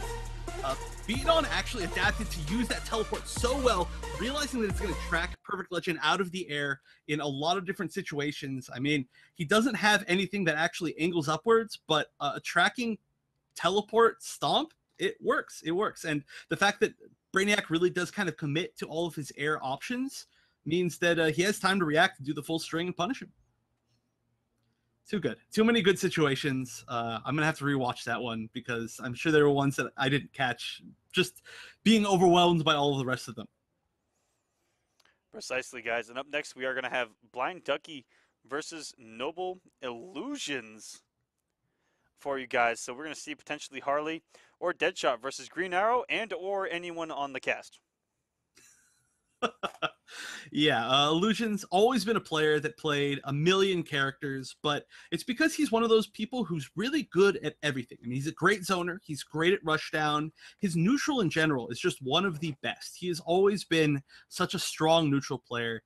And for those of you who didn't know, in Injustice 1, near the end of Injustice 1, he was considered one of the best Injustice players. It wasn't as widely kind of known because it was kind of towards the end where it was dying down, but even at Northwest Majors, there was a Northwest Majors where he ended up winning. He beat Slayer, who was a great Injustice 1 player, obviously still a great Injustice 2 player, but he did all of that with Injustice 1 Green Arrow, and that is not a feat to be taken lightly. Injustice 1 Green Arrow is steps below, yes, considerable number of steps below Injustice 2. Is he really? He had a like 90% super reset, Chef. I don't want to hear it. I don't want to hear the Injustice 1 Green Arrow downplay here on this stream, sir. I need you to calm down, okay? Hey, I think that the Green Arrow players would, without a doubt, trade everything that they got for that reset. I mean, the reset was good, but also, okay, is this maybe the biggest build, to use the term? You know, all the Green Arrow players, they used to say, just backdash. Yep, just backdash. That's right. You do it! Yeah, you do it 5 times out of 5 times, and then I'll say it's easy. But until then, I don't know. But that's gone. That's by the by, and we are going to see Green Arrow against Deadshot, and that's a matchup that we saw at Vianality. Actually, we saw Yamini versus Foxy Grandpa, where Foxy Grandpa made a 3-0 comeback after being down 2-0. Yeah, it was insane.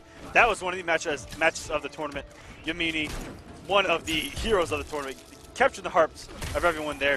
And we actually saw Yamini in that exact situation have something different. That man had a conversion there that was frightening. He would actually just up arrow into a back 3, into some pretty decent damage. And as you see, illusions there, do something a little bit different. That's yeah. After the air freeze Yep. arrow, I've never seen that before in my entire life, and it looked like it wasn't going to work at all, but it definitely did. And this is dead even right now as we have a zoning battle going on. Back to full screen, resetting the neutral. Full screen footsies are about to happen. And it's been illusions getting a little antsy and with a lot of forward dashes, but paying off there with the meter roll. Gonna get some decent damage. 300 meterless, that's not a bad day at the office. Getting pushed back to full screen. Ducky waking up with a low. He just woke up with back 1. I mean, that is a real read. Time to pop. That's a grown man read right there. Ooh, and this is going to be good for illusions. He's going to get some life. He's going to get a little bit of a knockdown, but whoa! Ooh. Ducky waking up with the perfect bounce shot, the perfect ricochet shot. Sniped right out of the air. That was 360 no scope. This man's preparing for the next Call of Duty, World War II. Oh, and that guaranteed pushback. Nice meter burn roll. I think Illusions has one more opportunity here if he wants to make this happen. He's got the corner. He should get some. Oh, I was gonna say should get some good damage, but of course the clash. Oh. So one more opportunity, but now he's gonna need to get in. It's gonna be tough. There is a meter for both players, but that meter might work out better for Ducky as he already used it to get some pushback. Oh, this could be big. This could be a lot of damage. It won't be enough to kill, but one more mix-up could make it happen. Oh, right through the invisibility frames. Wasn't active enough. And that is chip out. There's nothing you can do. Going out. Game number 1. 70 health left on Blind Ducky. So close. And yet he still technically did not block that setup. So technically still unblockable. Just get out of there. Just knee right out of there. Don't even deal with it. Luckily, all the arrows they just hit an abyss right there and just disappeared.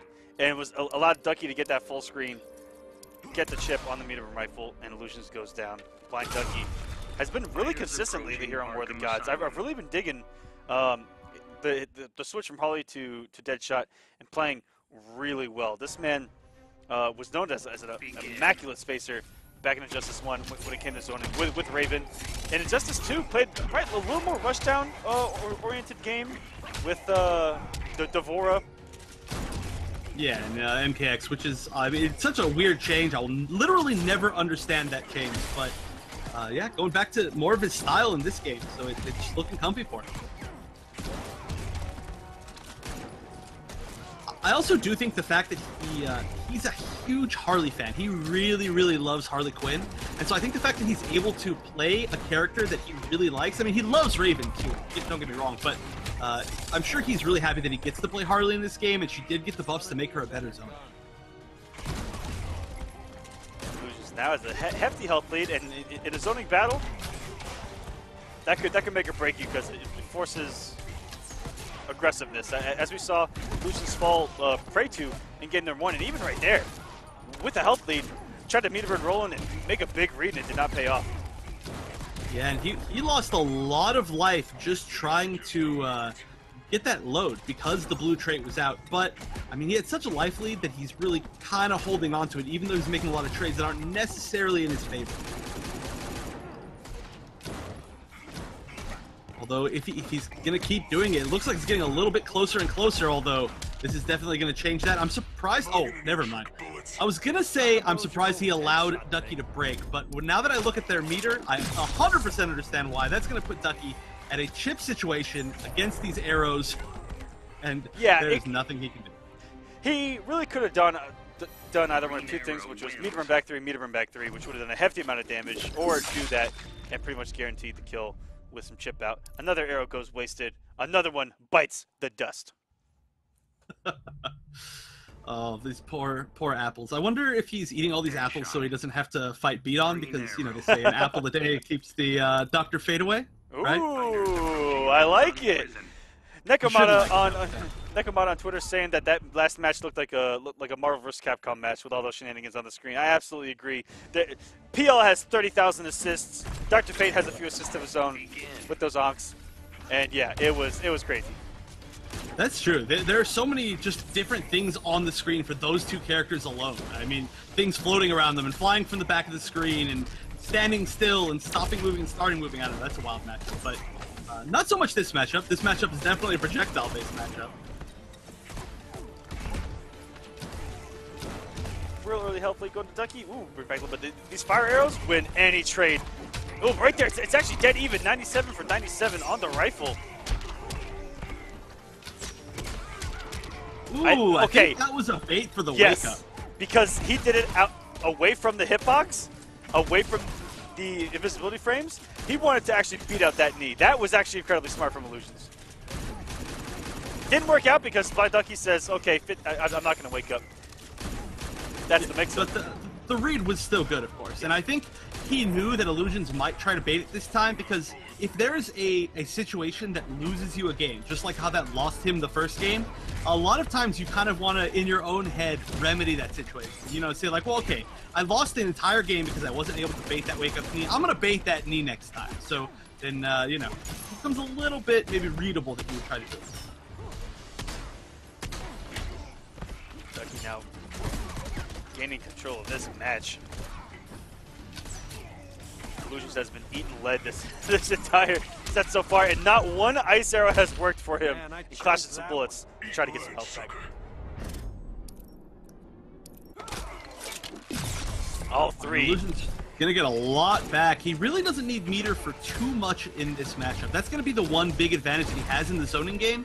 Is if Ducky wants to really get that guaranteed chip, just like he's doing right now, or if he wants to win these trades a little bit harder, he's gonna have to use his meter. But Illusions, he gets to save it almost completely. There's like nothing in zoning that he can really use it for, except for something that I might like to see in this zoning matchup is the boxing area. Because that would be a great trade in his favor 100% of the time.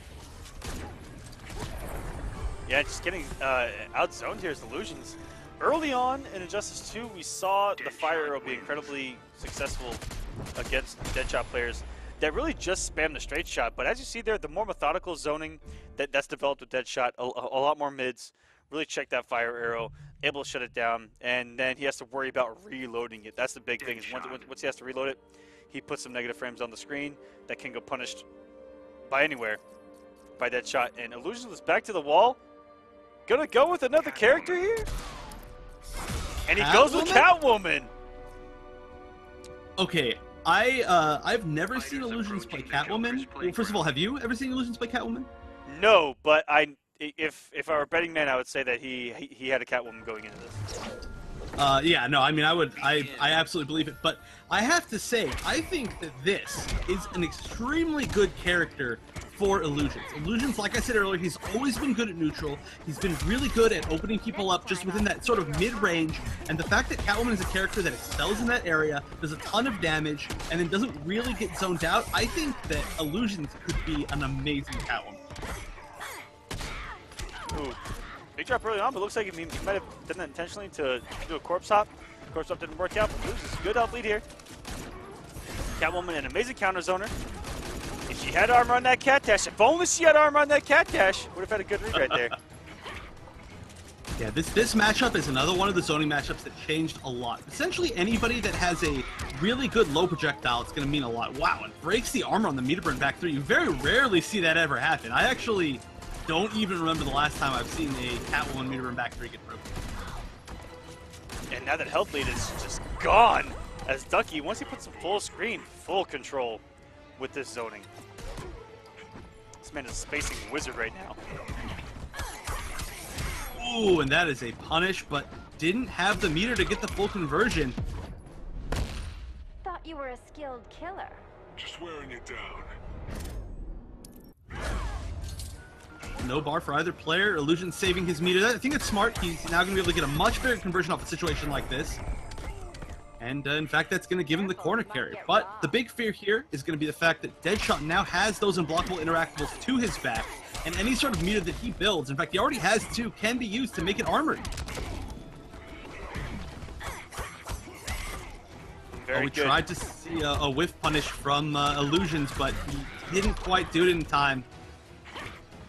He has the life lead, but there's so much space for Ducky to walk back, he can't let him do it. And even though they nerfed the recovery frames on that back 3, he still wasn't able to whip punish it with that back 1. Look at all this chip. It's about half of his life already gone from chip. And oh, no whiff punish. Very hard to whiff punish back 1 too, actually. Wow, raw forward 3. What did we just witness here? And you cannot jump over that EX gun. It is too active. And Blind Ducky takes 3-1, sending Illusions home for the night. And what a way to end that. Just kind of like hit, wait. Raw, slow, forward 3. It just works. I mean, you're so scared of that low all the time from him that you're just like, wait, what? What was that? Why are you lifting your leg up? And he has a faster overhead, so that he might have got caught with a fuzzy there of, okay, low for the back 1, and then maybe go for the overhead, and then maybe look for the back 1 stagger, so it might have been like a low, high, low kind of fuzzy that he caught there. I'm not too sure there, but that raw forward 3, savage.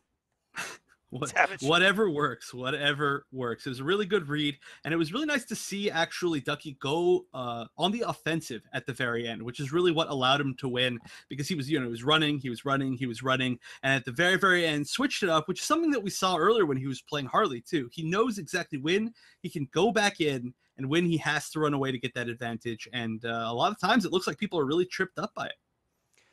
All right, guys, this is your bracket for the night. How we're progressing so far. Up next is going to be Perfect Legend versus Honeybee.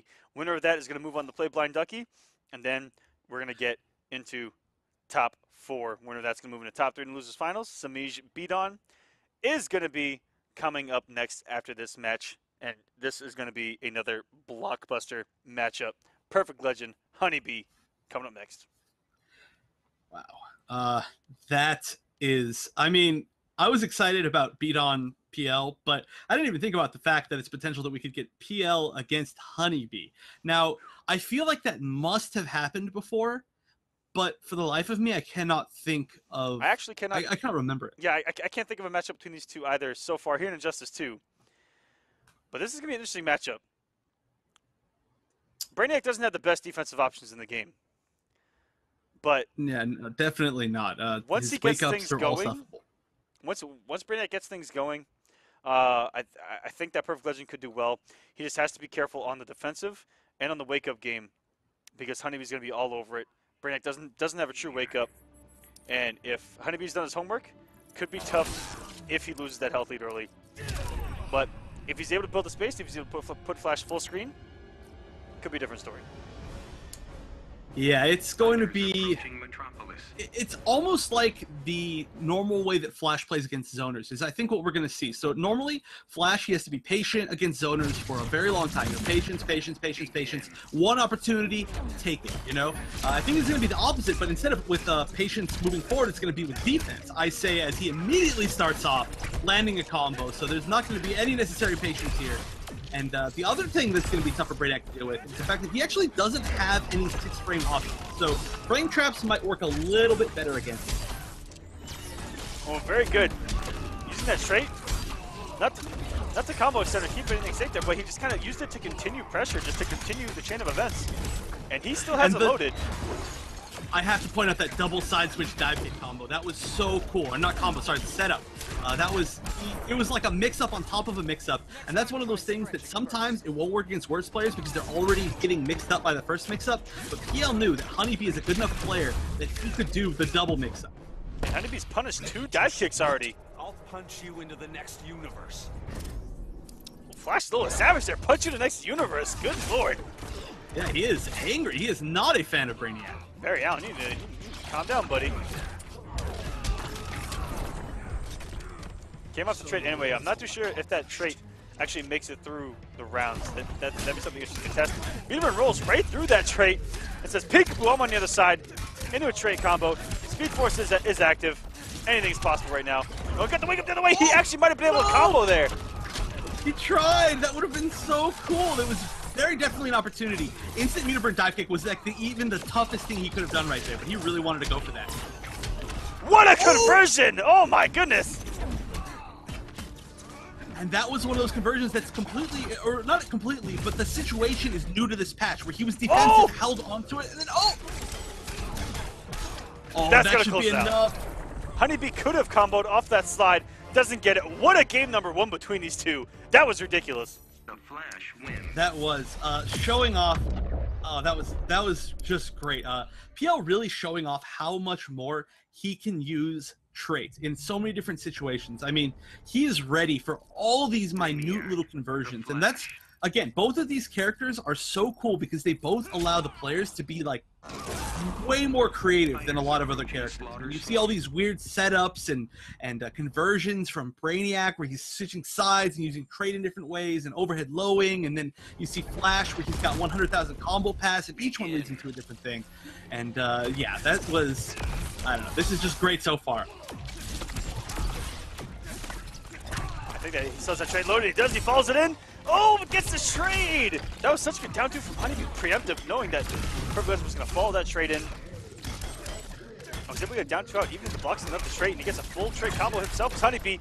Baits out the wake up, and into the other corner you go. Corner to corner. Coast to coast.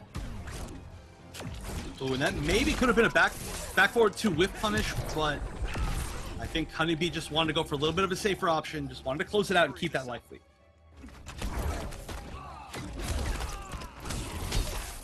Oh, he tried to get a little bit more of a conversion, but I think he may have let go of trade already. Oh, no, never mind. There it is.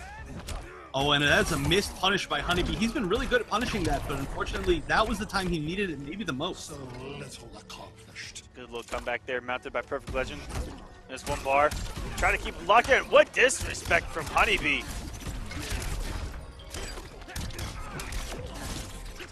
As I mentioned earlier, you can just meet him on this man's wake up. There's not much Brainiac can do about it. He has to hold it. And oh, if Perfect Legend didn't do that tentacle grab in the sky, I think it would have fell right into that anti-air tornado. I think so too, or if he had done a dive kick, then he definitely would have. But he's ready. He's ready for all these anti-air options. I mean, if there's anybody that has been... honestly, if there's one person that's the master of baiting anti-airs, it is Oh! Perfect Legend. What? Went for the extended down one into super there. Tried to get a little cheeky and Honeybee not falling for it. Ready to submit? I'll punch you into the next universe. Still angry. But I have to say, that was a really good punish by Honeybee. Honeybee is very, very ready. He knew that back one into trait is punishable by back forward two. It is a pretty good punisher.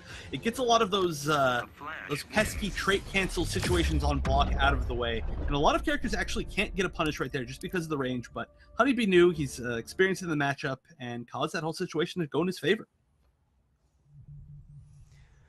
Whew, game two going to Honeybee up 2-0 now in Perfect Legend. Games have been close.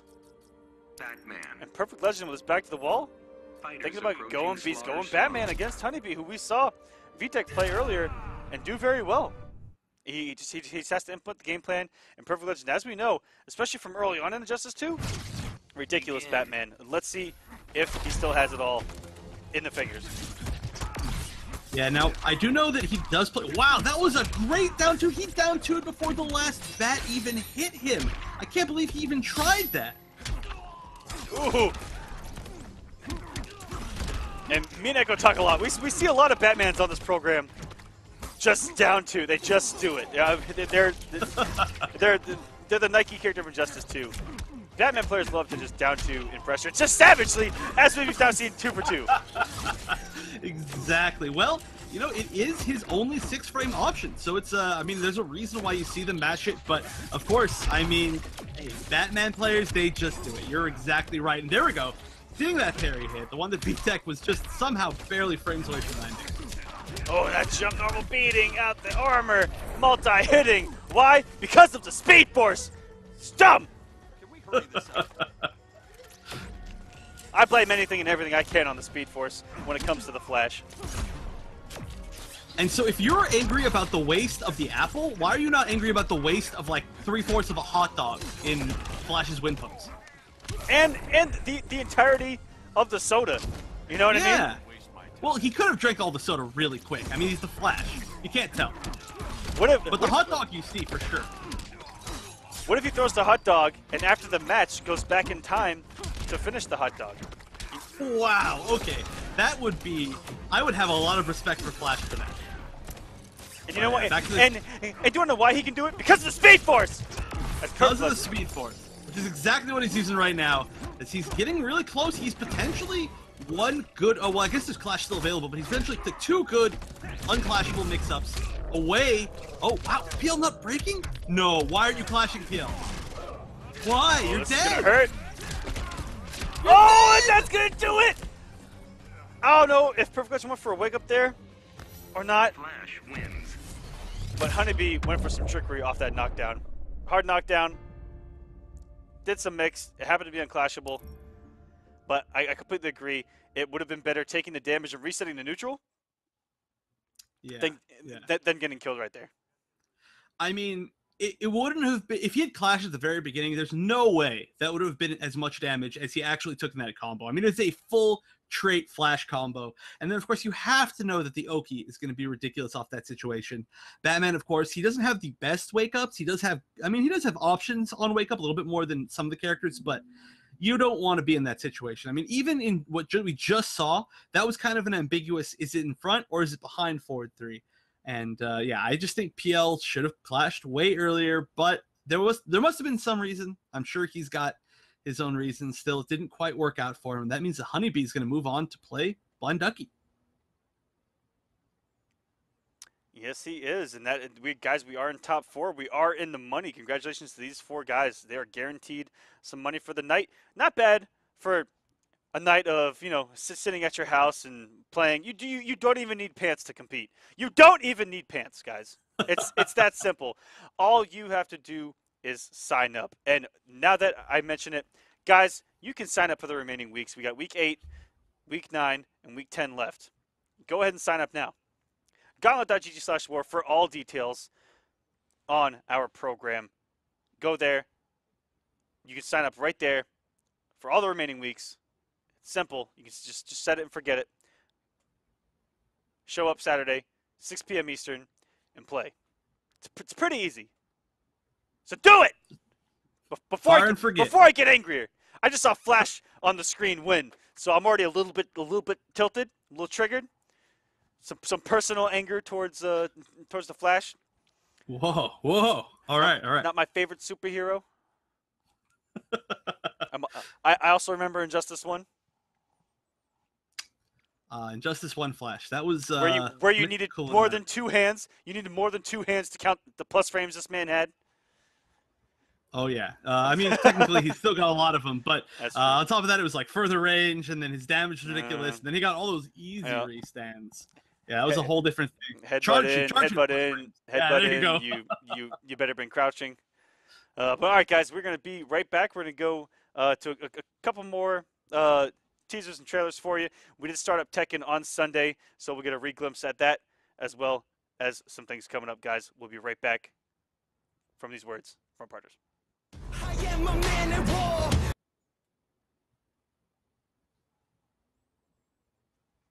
I am a man at war, and I am fighting for all of the broken people, all of the people thrown overboard. They always try to shame us, but they don't speak the language. No, we're not nameless, we're not faceless, we were born for greatness.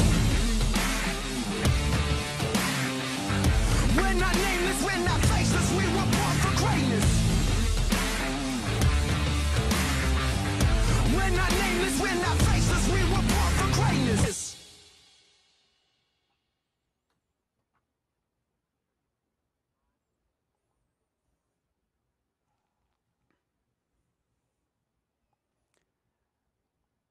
That's right, guys. Tekken 7 on Stream Me. Gauntlet.gg/rage within. Same spot that you're going to find all of our other competitive programs at. Go ahead there. Sign up. All the weeks are open. Go and get in there. If you're a fan of Tekken 7, if you want to play casually, there's no negativity to sign up. It's free to enter, free to play, end up on stream, have a good time, get in with the Tekken community if you're trying to learn that game. Great place to start are these online tournaments.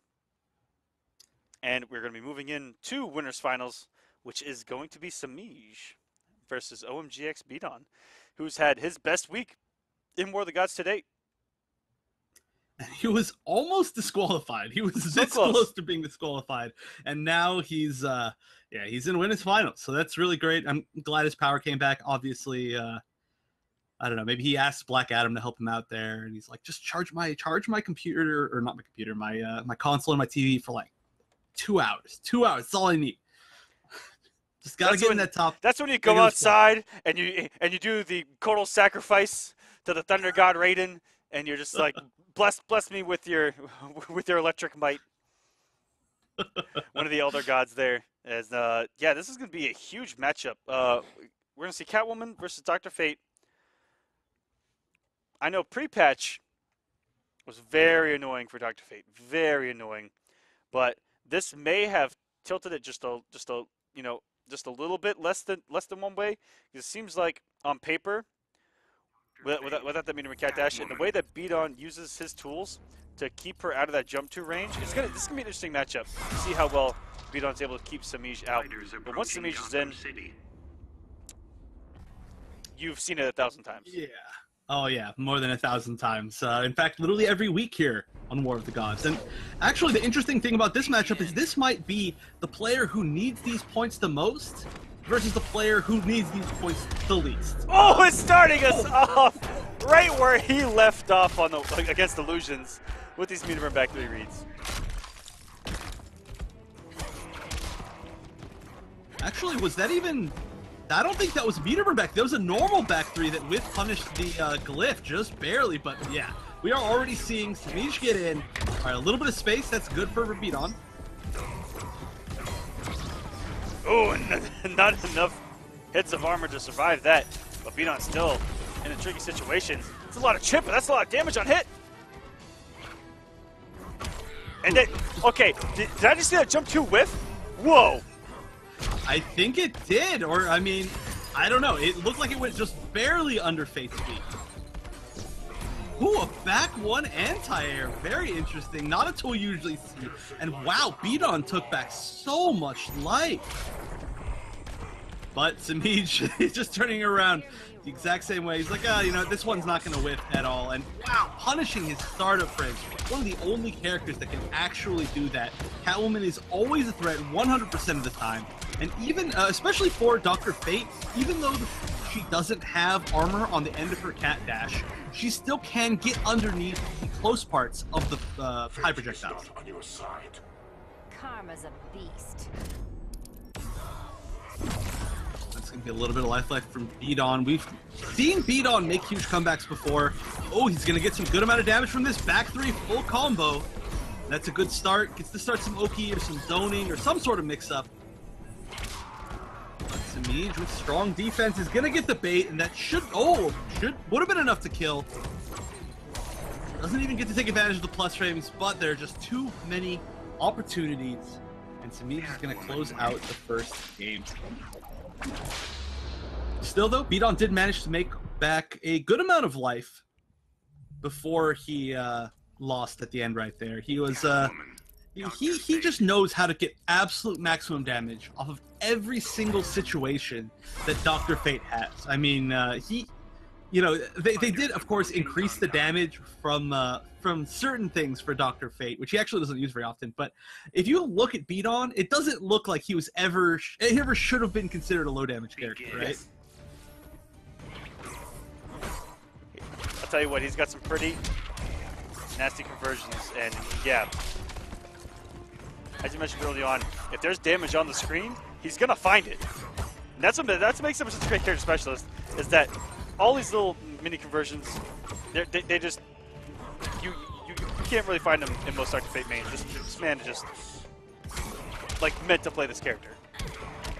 Yeah, he's really like kind of paving the path for the rest of the Fates at the moment. Just as far as like a more aggressive style, there are definitely a bunch of Fates that are really, really good defensively, but of course, there's always more to learn. Still, though, not working so great so far. Catwoman's still going to be one of the best characters in King around zoning, but like you were saying earlier, oh, that's actually minus now. I think that actually may have been punishable. Very good medium roll out to try to get the corner push himself, but unfortunately the back 3 going through the orb, and he had no normal there or anything waiting to try to break that armor.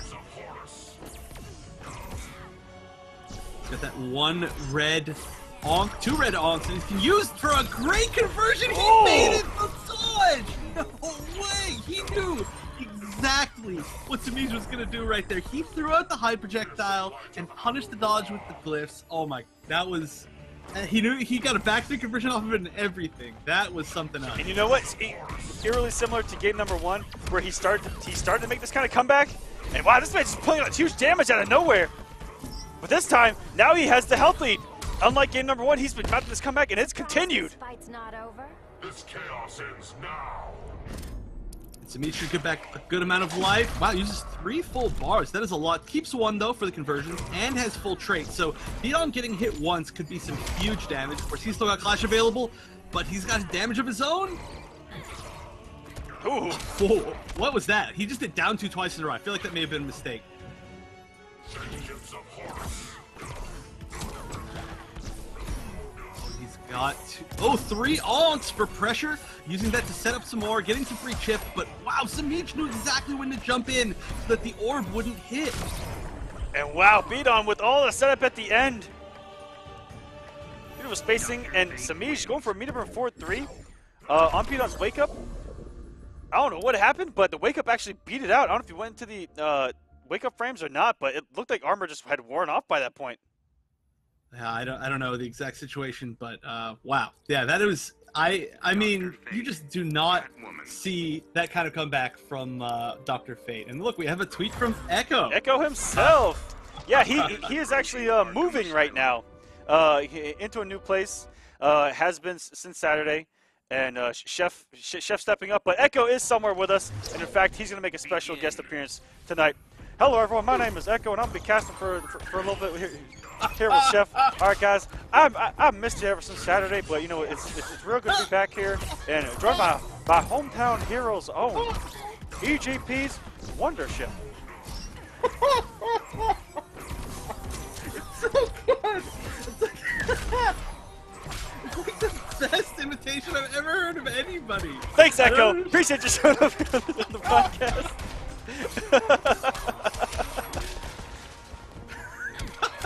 All right, as Chef has officially died off stream, we get back into the match where Samish has gotten off to a great start here against Beon, but he had this health lead 2 matches straight, and we saw it disappear in game number 2 in the same fashion where Beon started to get all these glyphs out. Good block on the trait, a lot of chip there. Trying to cover himself in the corner and just let the onks fly. That was so smart by Beon. Yeah, again, I say it a lot, but Beon is so good at using those onks. Oh, and that last one never even fell down. Didn't get a chance. Just stayed up there, up in the ceiling. Got caught in a lamp or something. Ooh, good air-to-air. And keep himself safe by staying on that orb. Oh, and then all he had to do was wait at that point. So smart from Beon again. And now the setups. Oh, he almost got that conversion. That was tough because he actually tried to walk back so he could get that back 3 and potentially get that transition. Fate is not a game.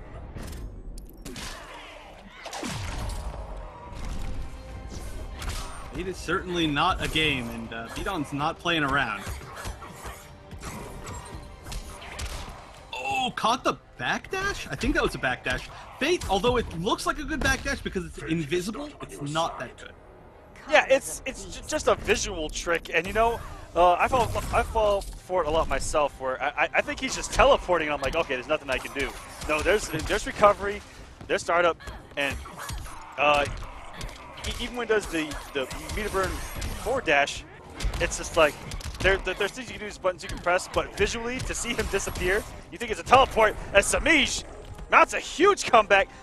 Samish had 100 health to Beon's full bar of health before that clash. What just happened? He Catwomaned him. He did exactly what you'd expect and just got him in that corner, did one ambiguous jump 1 cross up, and Beon died. Yeah, that is exactly what happened. Just doing what it does.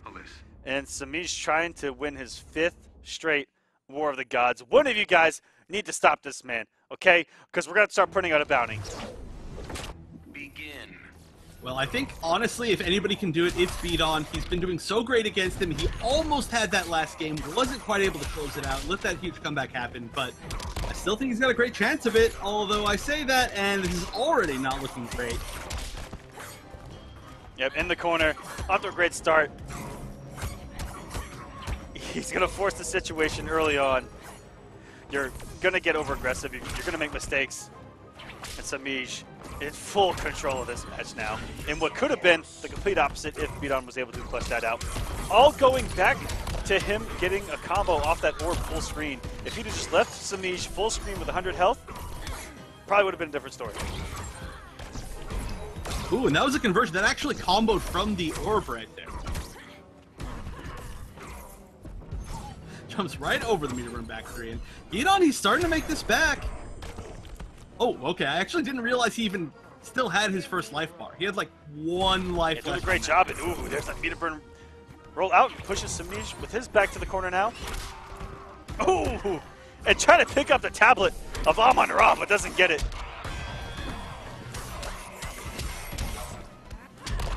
Unfortunately, the air dash falling into a full combo. There's nothing like coming off of 2 bars of meter to get hurt more. Fate is not on your I know.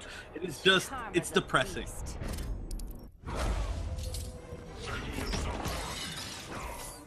And beon is just going to have to do something just out of this world if he wants to make it happen. Taking the first life bar is a good step, and we've seen that he's got damage. On top of that, he's got a background bounce, and background bounce is very, very good for Fate. But it's going to have to be something nuts. Oh, could have punished that on landing. Oh, and everything's just missing on Catwoman right now. I've never seen the second hit of that string whip. Female hitboxes, chef. Female cat The great mystery of our time. Oh, good start. Oh, he put up the healing orb. It didn't even look like he did it. Went off screen. And this man is slowly healing as much as he can. Look at the time. Oh my god, look at the damage. Surprised this fight's not over? This chaos ends now. Okay, 1 bar each, and now it's potentially 1 hit. Oh, but he's gonna have to block the Oki. Oh my gosh! Oh my god, he actually brought it back! beon actually brought that back! Is this real life? Oh my gosh! With Dr. Fate. Dr. Fate, a character that nobody really, at least before beon, at least before this moment in time right now, never considered a huge comeback character, manages to solidify the 150% life comeback against Catwoman, and including a healing orb, which actually I think may have given him just enough life to survive in the situation. You do not mess with beon. You do not give him that chance. He is, yeah, he is just blowing me away right now. And if anybody can potentially stop this reign of terror that Samish has on War of the Gods, I think it could be him. This is his chance. We saw Illusions get to the same spot, but he wasn't quite able to close it out. So now it's beon's turn to try. Oh, starting off with a trip guard, and this is the same start he had in the last match. Huge, not only position control, but health control in the corner. And beon, can he mount another comeback? How many do you need to beat Samish? Samish is known as a player, though, that does tend to start off games really well. Even going back to his insurgence into the Mortal Kombat scene, he would just get swift health leads on people and try to smother them. And that's exactly what we're seeing right now, but beon has to get into that mode that he was in at the end of that last game, because otherwise, Samish is gonna run away with this. Oh, meter burn canceling. Tried to throw a lot of visual mind games there. Samish not falling for it. Just stood his ground. And now, can this comeback happen again? It's slowly slipping away for beon, but we cannot count him out after the last game, right? No matter how low his health gets, we cannot count him out right now. Right, the situation looked worse than this. Oh, okay, now it's starting to look really bad. The resources aren't there. beon's in the corner, good block, but, you know, maybe he could get some corner damage. Wake Oh, up! no! What? He gave him the swirly, not the swirly at the end. Oh no! Samish does take it 3-2. Beon putting on the fight of his life. Oh yeah, that was. I mean, it was an amazing comeback, Still but not Samish enough. didn't let him get to it. And yeah, the champ is he's still in a good spot. He's in a double good spot now, moving on in the grand finals and winners. And it's going to be twice as hard for anybody to take him out. But I mean, we've already seen 2 people today take him to game 5, so could happen. If he wins his 5th week in a row, I'll next week I'll put a bounty out, ladies and gentlemen, on Samish. On the line, maybe some Catalyst mints. Oh, then I'm gonna enter. I'm gonna learn that Cat 1 matchup. I'm gonna enter. I'm gonna buy it. All you have to do is back 3 is back 3. Oh, easy. That's easy. yeah, very easy. Easy mode. That's the tech. Let's go take a look at some highlights from that match. Chef, take her away. Oh, there are just going to be too many. We've already had so many tonight. Of course, Beon, the master of conversions, drops almost no situations ever, able to pick up so many different little spots. Also the master, of course, of closing out with the onks. Oh, and just, yeah, there was no situation in that one in particular that Samish could have lived. That was a guaranteed kill with the glyph. If he hadn't jumped, and if he did, then he's exactly what we saw. Oh, and that was the end of the huge comeback by Samish, where he just Catwoman in the corner. He ended up blocking that exact situation a few other times, but didn't quite matter. And Beon taking back that huge life lead, about maybe like 125% life deficit. Manages to heal himself up a little bit. Took a few small hits right there, and I think that might have been just enough that the health orb actually mattered. But he closed it out in the same way he always does with the glyph. Fortunately, not able to close it out against the power of the prison toilet. Nothing stronger than the swirly from the prison toilet. And to me, it's showing just exactly why he has won almost at 4 weeks in a row, and potentially working on that 5th one. Here we go. We're going right into the loser's side. Honeybee versus Blind Ducky. Hyenas. Flash Godlord himself going at it. A nice little stat on the night. Every single match on the winner's side have gone to game 5. These players very evenly matched. We've gotten some great highlights for you guys for tonight. Yeah, you're gonna need like a top 50, I think. But yeah, we went really quickly into this game. Also, yeah, kudos to the players. They look like they're joining pretty well today. Yeah, they're with the program, and they have been doing a fantastic job. Shouts to you guys. Also, shouts to everyone watching from home right now. We love you guys. Oh, and we're starting to see the legendary zoning flash. Okay, stops his zoning. Now he's going in again. Now, actually, if Harley can get in this left side corner, this drone interactable is insane. Nothing short of insane. I would actually try to make some attempts to end this round outside, or sorry, inside the corner, which is a pretty unique thing. Especially, you never really ever hear, oh yeah, I want to be in this corner against Flash, right? But that might be the corner you would want. And hey, that's exactly what Ducky's getting. And here comes the drones, and look at, oh, this is just going to be disgusting. Every zoning tool in the game right now can come into play. But, ooh, very good. Crouching under, whipped that one too. And now he's going to get some grown man damage. 350 meterless for this man. But she can hit really similar in the corner as well, meterless. Oh yeah, she can. She has, Harley actually, people don't talk about it very much, but Harley has some of the strongest meterless damage in the entire game. She almost never needs meter for a conversion. Oh, he stopped just in time to block that hyena. That was extremely good timing. Oh, no, and walking right into a trip guard, it looked like that. Stand 1-2. Definitely not how the Speed Force works. And Ad Solo definitely calling out it there in the chat. He does have a lot of matchup knowledge by playing his brother Bio, who's a Harley side main, even going back to the first game. Great down two. And now, what's the setup? Super is willing to kill territory, but he's going to swag it out. He could have just hit confirmed to the super there, but instead got a little swaggy. Honeybee taking game number 1. And did you see that bait that closed out that game? That was beautiful. He dashed up into him with running man stance and then did jump back 2. And the only thing you would be baiting with jump back 2 would be wake up tantrum stance. Exactly. So that was 100% the perfect read to close that out. Fighters approaching And, Atlantis. that's what you need. Crazy Fingers, shout out for registering for the next week of War of the Gods. One of the guys that's been here with us since the beginning. Crazy Fingers has been a monster, always making it on stream from time to time. Did really well in week number 1 on stream with his dark side. Still waiting on that swamp thing, buddy. Yeah, one day. I'm actually really sad I didn't get to commentate any of his matches on Saturday. I was looking forward to that. Still never been able to commentate any of them, but we had a bunch of good matches, and we still got a bunch of good matches. There's that wake up with a tantrum, going out, going in, to come right back out. There's the balls of Atlantis coming into play. Those things are great for both power and gadget characters, or the moving character, I should say, because it gives them great mobility across the screen. They can double bounce off them. You see Samish go from full screen to in 0.5 seconds. And those power characters can throw them. They're incredibly annoying. They hit everywhere. They bounce along the screen.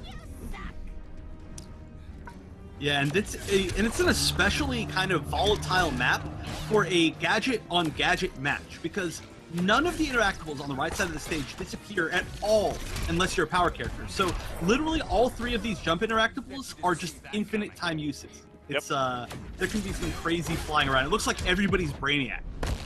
Need a timeout? About as much as you need caffeine. I think she is looking for the timeout. As a zoner, I think she does. If we keep up this zoning, that is something that's very annoying for Flash this matchup. I believe that the Commander brothers actually think this matchup's even. The last time I heard them talk about it. Watch this. I'm not 100% on that. I don't think I've ever really heard a lot of matchup opinions on Flash. I mean, he's still so rare. We've got a few flashes. I mean, just not that many still. Even after, I expect to see so many more after the second place placing from Honeybee at Evo, but I mean, I can literally only think of maybe 3. Oh, a great mid-screen conversion to EX Play Doctor. Oh, and the active frames weren't enough.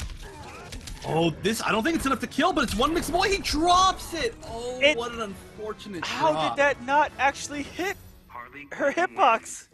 The great mystery of our time, as a wise man once said, female hitboxes. What else can you say? This man finished his string and then bitch slapped nothing but air. Harley Quinn, the Flash. I don't. Great mysteries of our time. Fighters approaching Our fortress time. of That was huge. That was like the biggest drop you could have, because that would have put Ducky given them into huge like a plus one rate, mix-up situation. potential, and Yeah. in the corner, Flash can get some really good damage immediately, as we've seen. Oh, what a down 2 read from Ducky. Reading that Honeybee was going to get aggressive, and then that preemptive down 2. We've seen him preemptively down 2 a lot so far in this top 8. Ooh, this should be a huge combo. This, I mean, I don't even know how much this is going to hit, but let's actually see which mix-up he does off of it. Oh my gosh, he went for some damage! Oh my lord, almost 700! He went for full damage. He didn't even go for a mix-up. He's like, you know what? 680. I'm You getting need to max. calm down, I'm sir. taking max. And that round ending up pretty great in his favor too, but just because he does manage to stay out of the The corner. Flash was secretly Black Adam this entire time? Oh, I think he was a little bit more than Black Adam. I mean, that was only a 2-bar combo. Oh, and I like that from Honeybee. Just do those headbutts, because any damage before that bar of health is gone is great. There's nothing to lose. All these weird trades, so many running man stance trades. We've seen those running man stances into the charge up and then the overhead slam. We've seen him do that so many times tonight. That might be something new that he's incorporating into his game plan. You're gonna play nice. Not today. We've seen him do it in the neutral a lot, and we've seen him do cross up in the corner, and the overhead's gonna catch, and anything on block. Honeybee taking game number 3 here. Very, very nice. I mean, honestly, Dougie played really solid, but just the fact that he got opened up that single time for 700 damage was enough to just shift the entire thing. in Honeybee's favor. I mean, that's the damage. I mean, you know, it's even more impressive than we think, because we're all used to seeing this huge damage from like Black Adam and from Aquaman, but when you look at it now, nobody has this kind of damage except for Flash, and except for Flash in that exact situation. So this is, yeah, that was even more than it even felt like. Begin. Gonna be trying to close this out. Ducky, he has been playing incredibly well. It's some, you know, it can be difficult when in a flash's notice, 700 of your health just disappears and you're wondering what just happened. Disappears in a flash. The winner of this is going to go on to play OMG X Beon. Wow, we could see. Okay, I mean, I'm trying to remain completely unbiased here, but I do think it would be extremely fun to see a Honeybee beat-on match. That would be the trifecta of tonight, and he's working on making that happen. Ducky, of course, would also be interesting to see, because that will be a really, really interesting zoning interaction between those two characters. I don't think I've ever seen Fate against Harley. I think that I've seen them play before, and Blind Ducky goes immediately to Deadshot, who I think every Fate player I know has said loses to Deadshot. Yeah, I definitely hear that opinion quite a bit, so that could be what we end up seeing. I wouldn't be surprised. Dead even, 1 health bar each. And I think that trade was actually in Honeybee's favor. That headbutt doing a little more damage than I previously thought. A down 1-2. Into the lightning kicks. Straight into the corner, which would be the mix. And that down 1-2 reached? Are you kidding me? That he stretched out his toes right there. That man, I don't even know. That was you know what? I think you know exactly why that is. Because of the power of the Speed Force. Exactly, the power of the Speed Force. That's why. He went back in time, or forward in time, moved himself a little bit forward, and just put himself a little closer to Harley's hitbox to the down 1-2, just because Honeybee 360 damage away from advancing on the loser's side in the loser's finals. Oh, but this should be pretty good damage. I don't think I've ever seen Honeybee wake up. Oh, that is enough. What is going on? Are you trying to...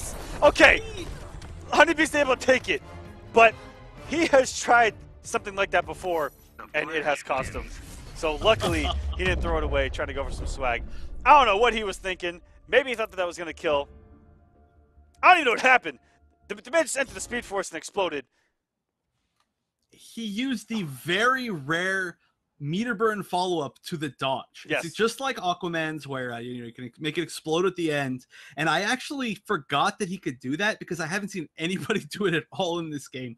But that was just unnecessarily fancy. It's got a huge startup, so he definitely specifically went for that to be like, oh, look what I can kill you with. And then yeah, I think it did a little bit less than he thought it would, just like you said, and he just decided, oh, I'll just go out and chip out Ducky. But yeah, why not? Wow, unnecessary styling. But like I said, style points mean more than wins. But so if you get them both, then that's double. When unnecessary style works, I respect it. If it doesn't pay off, that's the mix-up. Yeah. All right, guys, let's go and take a look at some highlights. Chef, take it away. All right, so again, just a match based on entirely whether or not Honeybee can get that momentum going, just like every other Flash match.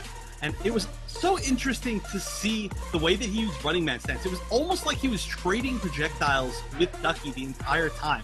But the projectile was his own head. And of course, that beautiful, beautiful bait on the wake-up right there, which he tried a few more times, never ever really worked out for him. Still, oh, I just want to see this whiff. Oh, the last hit of the 1-1-2 whiff! I've never seen that happen before. I don't know why that happened. Something weird with the Harley hitbox. I 100% guarantee that Honeybee's not happy about that, but he managed to pull out the win, so I don't think he'll be that unhappy. And now let's watch as this life melts off of Ducky's life bar like butter. It actually kind of looks like butter. You got that big yellow butter bar, and it's all melting away now. I can't believe it's not buttered. I can't believe such high damage. I can't believe that didn't kill. That unnecessary style could have chipped out anyway. And yeah, good stuff as usual from Ducky, but not able to deal with that sort of pressure and damage. I mean, it did seem like he knew the matchup to a good extent. He did a lot of stuff like down-twoing a lot of the unsafe ground pound situations, and he knew how to defend against a lot, but Honeybee just closed it out. Yeah, very good stuff. Got the damage when he needed it most, especially there with that near 700 damage combo, which it can kill all momentum. And even if it doesn't like give him the health lead back, just the fact that you hit someone hey, if you hit someone that hard, in their mind, as long as they go, "What the just happened?" and then all of a sudden, you start hitting some more, and gain the momentum back. Echo on Twitter again. Oh no. See, I have thought about doing that actually many times. That is not the first time I've thought about that, wearing a Superman shirt underneath my button shirt and just ripping it off. But right now, you know, I've kind of fallen off the Superman bandwagon, and I'm back to my my anti-Superman ways. I have my kryptonite with me today. Hey, there we go. Just you know, in case. You always got to keep it on you at all times, okay? Okay, it's just like Batman. You have to have that contingency plan in your pocket. Yeah, and also just in case I ever get a chance to play him again, I keep my Shazam around. These are my two. You know, you got to stick with Shazam, and you got to beat Superman, and that is Wonder Chef's Injustice 1 career in a nutshell. I have my anti bad breath kryptonite right here in Catalyst Mints. I'll do a nice little plug on some product on stream because that's what I'm all about. Sell out. They could have kryptonite in them. You know, there's that like they could. There's the whole like green theme going on. So maybe that's why I liked them so much when I tried them. Maybe that's why I was like, oh, I gotta have more of these. And I ate that whole tin that one night, that one full night. They're full kryptonite. It's perfect for anti-Superman. Exactly, guys. Guys, we'll be right back with a quick word from us over here at Stream Me, and then we'll be right back with Losers Finals. Are you ready?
All right, guys, welcome back here to our as Chef is continuing to dance to our Stream Me ad, which is keep the music going. Keep it going. It's just riddled with catchy dubstep, as I like to call it.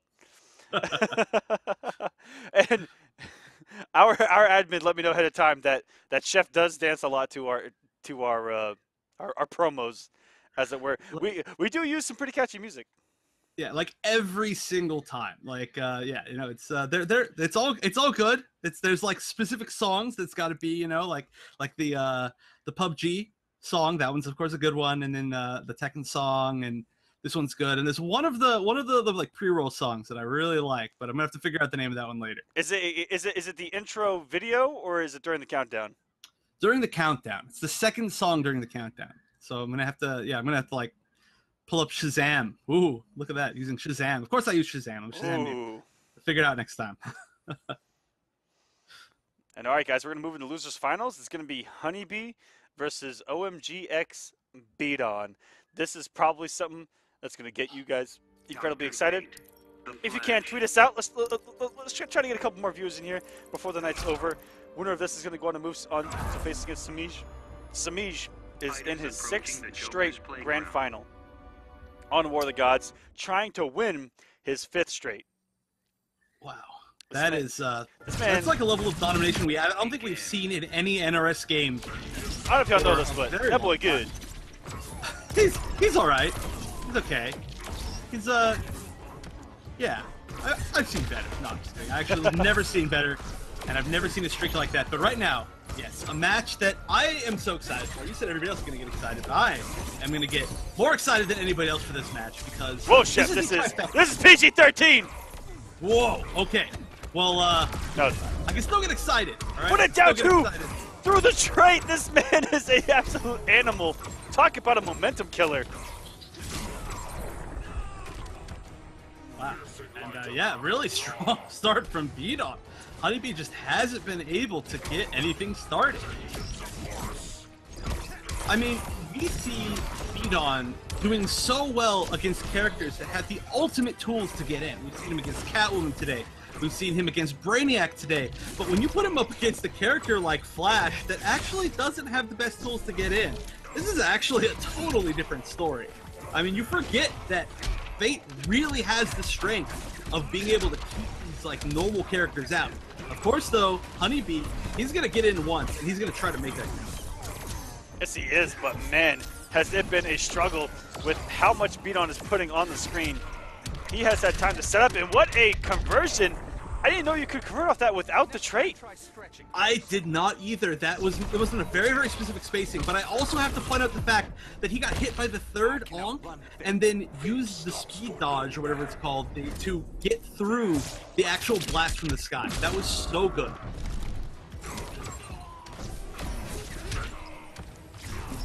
This entire top 8 today is filled with players that are just so good with their characters. Just so familiar. We've seen, I mean, at least 4 of these players. I mean, we've got Samiij, we've got beon, we've got Perfect Legend, and we've got Honeybee. All of these players, they have conversions that I've never seen before. Multiple of them. They know all the little situations. They're more familiar with the characters than almost anybody else in the entire world. This is actually a ridiculously good top 8.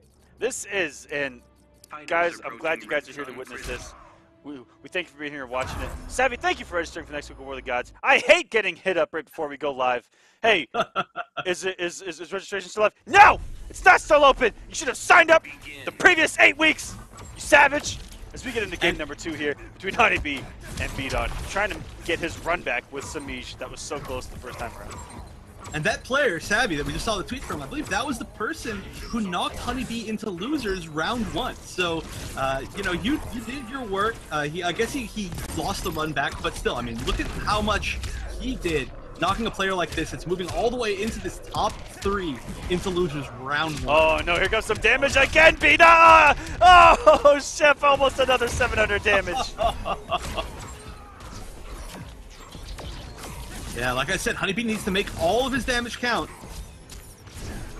And he's slowly losing that health lead he gained by all of these disgusting setups by beon, and there's some pick damage of his own. Oh, the ender would have killed if he doesn't get it. Oh yeah, gonna guarantee himself that chip with the forward 2 into the glyph. And Honeybee definitely doing better this time than he did last time, but still gonna be a tough situation. Wow, slid underneath the orb, so smart!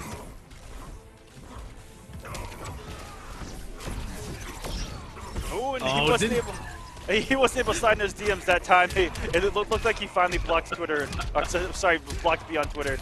He wasn't able to get in those DMs. Bet you didn't see that coming. Yeah, the way he throws that cup, I think the drink's gone. I think he's done. I think he inhales it.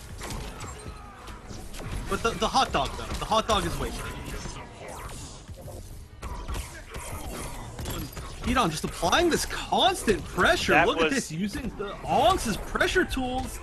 Wow. And on top of that, all of that chip did about the amount of a BMB in damage. I mean, it's not what you'd expect, right? You're seeing Honeybee playing Flash against beon playing Fate, and what happens but Fate pressuring Flash for the kill. Like, okay, I guess there's, I mean, it just shows, you know, like all of our initial opinions of a lot of these things are just, they're often wrong, and there's a lot more for us to learn. That's you're absolutely right, Chef. There's always something to learn in these fighting games, and that goes throughout. I mean, esports in general, video games in general. There's always something to learn. Oh, always, 100% of the time. Gotta be a nerd. Gotta be a nerd. Oh, good conversion. What? No way. He used the ult twice. 2 separate instances of them in one combo, and he took so much life from that. Oh, but speaking of taking a ton of life, now it's Honeybear's turn for a lot of life damage. A lot of life damage? Yeah, that makes sense. A lot of life damage. Exactly. A lot of life damage. Thanks. Pick that one up for me. I don't know what he just did to get out of the corner. I didn't even see it happen because he turned invisible. But it looked like it had armor. I'm actually not even too sure what happened. Dr. Fate is breaking some laws of physics right now. I think that is very much what he does, actually. That's kind of his whole thing. Wow, look at that. 1 bar, 603 damage. Not even trade involved. 1 bar, 600 damage. Yikes. Don't get hit. That's how you beat Flash. Never get hit. Oh, he tried to bait that wake up, I think. He did a very specific knockdown into a very specific summon, but I think that may have been just a little bit too fast for him to bait. Not anymore. He also may have been attempting to bait the pre-patch version of that. Maybe that setup doesn't work any longer because they sped up the back 4-2 for Flash.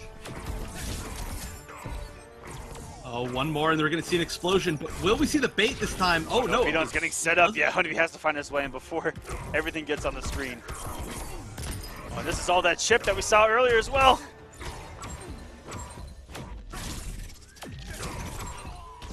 All this pressure and zoning at the same time by beon. He's just such a control of his character. It's insane. Oh, very good use of that one. Actually, how did that get to Flash in time? He was the startup of a slide, and he was so close that had to have been an incredibly high on a projectile. Beon closing it out 3-0 against Honeybee to make it into grand finals. Wow, yeah. So he is going to be the one who's going to end up getting to have his run back against Samiij. I guess Honeybee never did play Samiij, so it's not a run back in that case. But that would have been a really great match to see. Of course, the last time that they played in grand finals here, or sorry, not played in grand finals, played in winners this week, today on this broadcast, it was down to the game, the final game, game 5, one with the toilet. So I think it could go either way, but of course, Beon's going to end up having to reset the bracket, make it double as tough. Yes, and again, you mentioned proving that he can do it. It went to a game 5 in their last encounter in winners finals, so he definitely has what it takes to do it.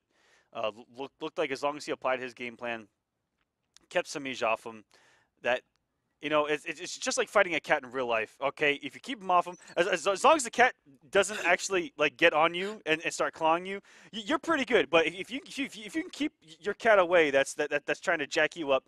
Keep it within footsie distance. All right, kick it away, punt it out the window, whatever you got to do. You just got to keep that cat off you. Okay, that's my advice. Okay, because if that thing gets in and starts clawing you, it's gonna do some damage. I can't say I have this kind of experience that you have, but you clearly know the real life cat matchup. So hey man, sometimes you're just walking outside and a cat tries to jump you. Okay, life happens. Do you keep like tuna fish in your pockets, or is there some sort of like catnip deodorant that you use? Because I don't think I've ever been randomly attacked by a cat, but maybe it's just I am Mr. Aquaman. It's just the location. That's true. That's true. You are Mr. Aquaman. It's their natural enemy. So yes, it could just happen. All right, guys. Let's take a look at some replays from that match of Beon's triumphant 3-0 over Honeybee.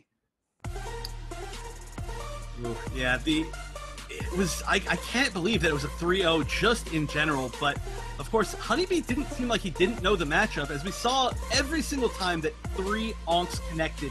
He did manage to use the shake to avoid the blast follow-up, and I'm actually surprised that we didn't see Beon ever bait that. We saw that situation 3, 4, maybe even like 5 times. Actually, definitely more than 3. Oh, and the double onk conversion. I have never seen that. I mean, that's getting to be some next level stuff. This is definitely one of the most complicated characters in the game. Everybody said it when it first came out. I mean, we see, for instance, the pressure that he's putting on, all the ways that he goes in and out, the things that he uses to set up his setups, to give himself enough time to summon stuff like the onks. But yeah, we're just over time seeing more and more out of this character, and very specifically from beon. All the complicated stuff is turning into real in-game practice, and that is just ridiculous. Practice indeed does make perfect. And guys, do not forget, you too can sign up to compete here on War of the Gods. Anything is possible if you guys just believe. We're seeing Dr. Fate in grand finals. This is ludicrous, right? Sign up. It is. All the remaining weeks are open. Just sign up today. Gauntlet.gg/war for all of the details. It's that simple, guys. Get in on it. It's 100% free. It really is that simple. You literally just go there and then you click register and then you put in your name and you already have an account. You're just like, boom, done. It's just donezo. And then from there on out, it's just as easy. So yeah, no reason, literally no reason not to enter. Exactly. And guys, we're going to take another quick break with a word from our boy T-Pain about Catalyst Mints, and then we'll get grand final started. What's good, everybody? It's your homeboy T-Pain. Let's take a look at some cool stuff. Here we go. Boom. Catalyst Mints. You know what these are? Energy mints. Amazing. You didn't think I was going to say that, but they are. I'll tell you a little something about this. Vitamin B.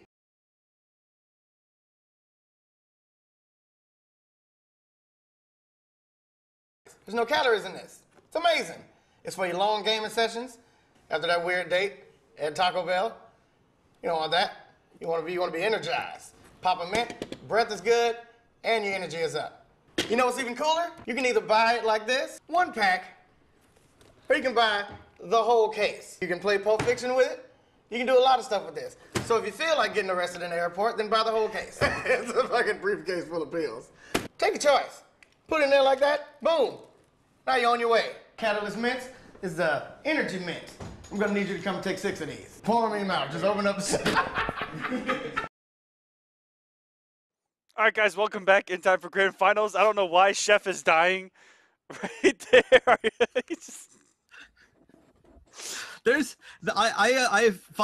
I'm finally getting the experience of seeing what it's like behind the scenes with all of you, and it's, you know, I can't say I didn't expect it, but it's living up to my expectations, and that is why I'm somewhat dying here. Yeah, but, we have a good time here with the gods. We love to have a good time, and that's what we're a little bit lighter than some broadcasts, while trying to be as professional as possible without being as professional as possible. It's an odd combination.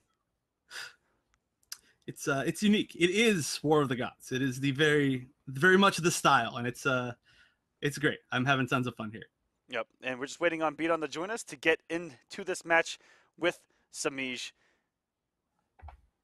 And he is talking in the chat. Get in the King of the Hill, beon. Yeah, stop talking. Stop talking. Stop talking to Sonic in the chat. We get into this match. I want to go to bed. We're getting old. Thank you, beon, for getting in the King of the Hill. We appreciate it. As we get grand finals set up, beon coming from the loser side, Samish coming from the winner side. If you take a quick look at the bracket right before you get in this match, you guys can see their paths in. Samish having to go through some great players, Illusions, getting through beon in winners finals, and beon having to go through Perfect Legend, very close. On the loser side, having to go through Honeybee, coming off second at Evo. Crazy stuff.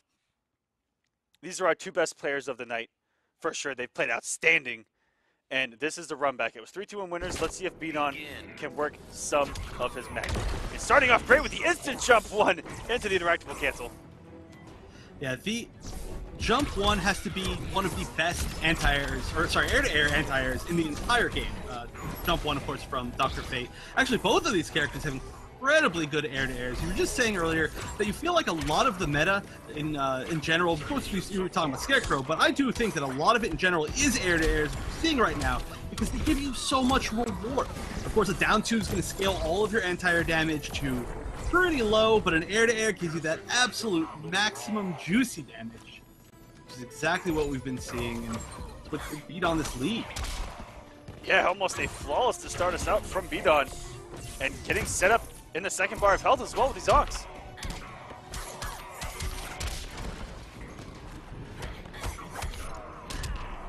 Oh, that is going to be a full conversion for some reason. beon pressing a button. And damage still pretty good in the corner. 400 for a bar. whip on Wake Up. Now, that was smart. That was actually a very intentional bait on the glyph, because the glyph doesn't move too far forward. It's got a good amount of invincibility, and it's got a great hitbox, but you just whip from beyond its range and it works. Yeah, and that's something that we didn't get to see Perfect Legend versus Beon do, is that when Brainiac knocks Fate down, he can go at that range where the glyph will whiff, but Brainiac's back 1-2 will actually hit him through it without getting hit. Choose between order and chaos. Once Brainiac gets in that sweet spot in the corner, there's not really much that a character like Dr. Fate can do on Wake Up, which Catwoman does have the normals necessary to do that as well, where she can simply stay out of the range and go for a trip on Oki and not get hit herself and still avoid the event. Right, she's got the best of a lot of different worlds, and we're seeing that right now. Samish taking back so much life. Beon kind of on his last legs here. He can still make it happen, of course. I don't think we even need to talk about how good his comeback potential is.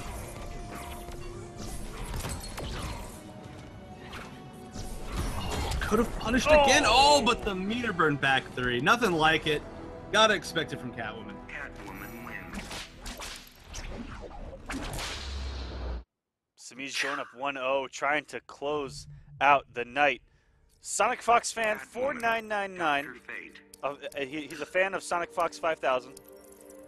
Saying, I love Sonic Fox. Hashtag War of the Gods. He's not even competing this week!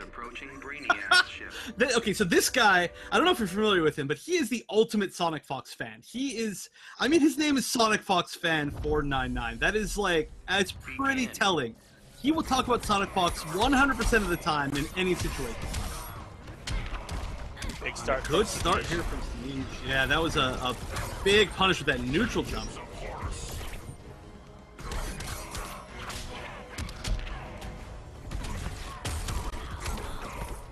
Oh, wow, that was almost a really good conversion. I think he maybe could have done a 1-1 instead of just a raw 1, but still got something. And already learned from last game, not waking up, so Samish is looking for it again. Had the meter back 3 already. Ooh, that's a good chip. Oh, but that just jump 2 sniped him out of the air. Whoa, what just happened right there? Catwoman just did a belly flop in midair. I don't even know what that was.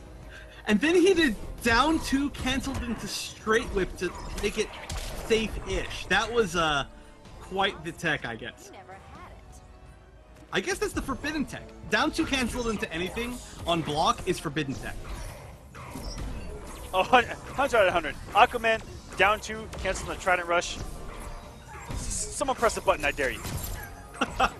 Oh, that's really good in this game. Way better than it used to be. Oh, wow. I did not know that she could actually dodge the glyphs on the way down with Onks. And oh man, even looking at the orb right in the face, staying out of the range.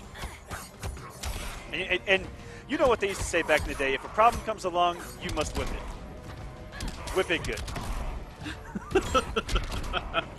The old sages of legend. Yeah, of our time, the ancient ones, and back 3, forward 3 to death. Samish 2-0 now, 1 game away from winning his 5th straight week of War of the Gods. Wow, yeah, this is definitely looking considerably better for him than the first time that these two met in winners. It's looking kind of one-sided, a little bit. I think Beon just needs to get back in there. Yep, one more match, all that's needed. The final nail's almost in the coffin here. It is. It's getting close. But Honeybee, of course, tweeting, congratulations to him, because that is definitely tough. Saying he won 13 matches after losing first round. He must hate the person who put him in losers first round. Can you imagine? Gosh, but that is a lot of perseverance, a lot of mental strength. Good stuff to him. God forbid these top players have to put in work, Chef. Hey, there's putting in work, and then there is winning 13 games straight. Okay, that is work. With Flash, that's still put in work.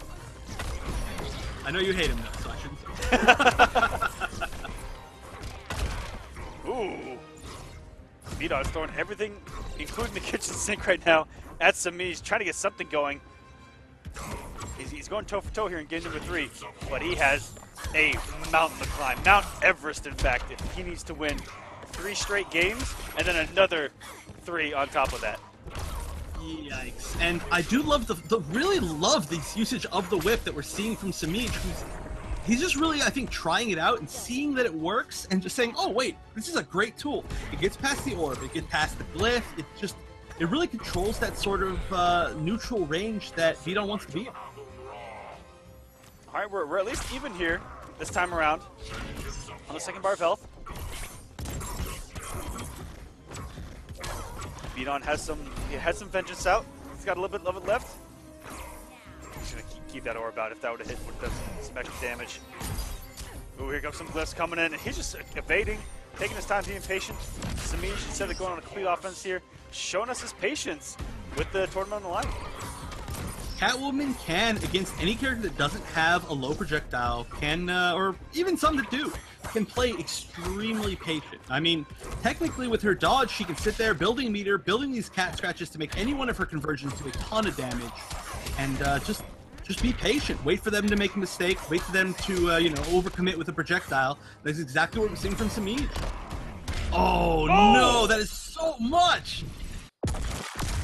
I think Beon should live, but he is going to be so low. Still, he's got a chance. He could do a considerable amount of unclashable damage to Samiij if he gets the chance, but he won't.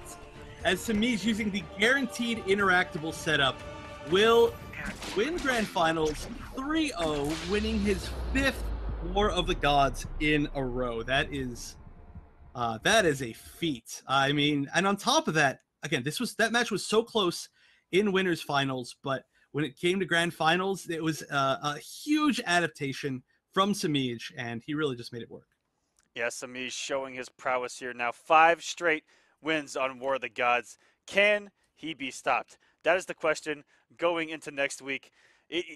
Chef just got slapped in the face with how much Noble is going on. The Noble emotes are flying in the chat. Congratulations to Samiij for winning once again. We have officially paid for this man's college tuition. It's good. It's good to see somebody else's college tuition being paid for aside from Fox. His is already passed. Yeah, absolutely, past guys. paid. Moving on that to... is going to do it for us here in week number 7. Week number 8, we didn't touch on this earlier, is not going to be this next weekend because Summer Jam is happening. It will be the weekend after that, and then the weekend after that is going to be Absolute Battle. And then we will be skipping that weekend as well, as there are going to be some huge tournaments going offline. This is what your points look like. Samiij, you need to calm down! 925 points? Are you kidding me? Is he going to reach 1,000? That could make things difficult if he reaches 1,000. All right, that's the real question. I actually can't see him not making 1,000, though. Were you wearing aviators this whole time? No, I was not.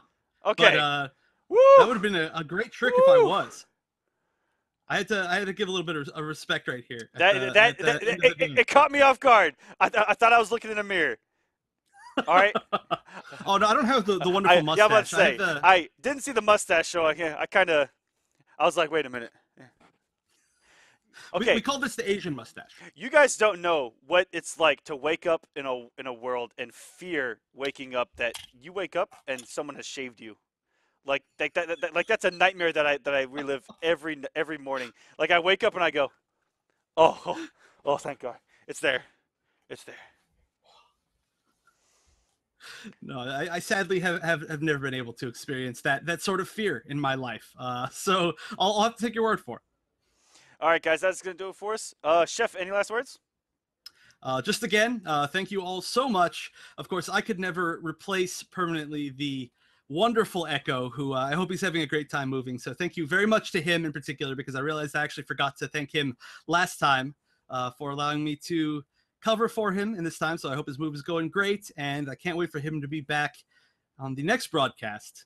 So yeah, that's aside from that, just thank you to the rest of you. It's been so fun. It's a really, seriously, truly fun broadcast, and that top 8 was ridiculous. That was one of my favorite that I think I've ever seen. Yeah, it was great. The characters fantastic. The variety, the knowledge, everything coming together. Chef, thank you once again. Guys, that's going to do it for us. Also, tune into Hometown Heroes tomorrow. That's it. We're going to the finales this weekend, right? No, there is tomorrow. So it's tomorrow. Oh, that's the last top 8. Yeah, tomorrow's the last top 8. So most of the regions have been set. This Wednesday, of course, 5 p.m. Pacific time. That's going to be the final broadcast for that. And then the regionals on the weekend, and that should be on Sunday in the morning. Yep. And it's all across. There's also, what is it, Summer Jams this weekend. Yep. And then there's too many. Yeah. And then 2 weeks after that is Absolute Battle and the big Hometown Heroes tournament of all the finalists, correct? Yes, that one's going to be at the GameStop Consumer Expo in Vegas, and there's essentially just far too much injustice over the next month. I don't.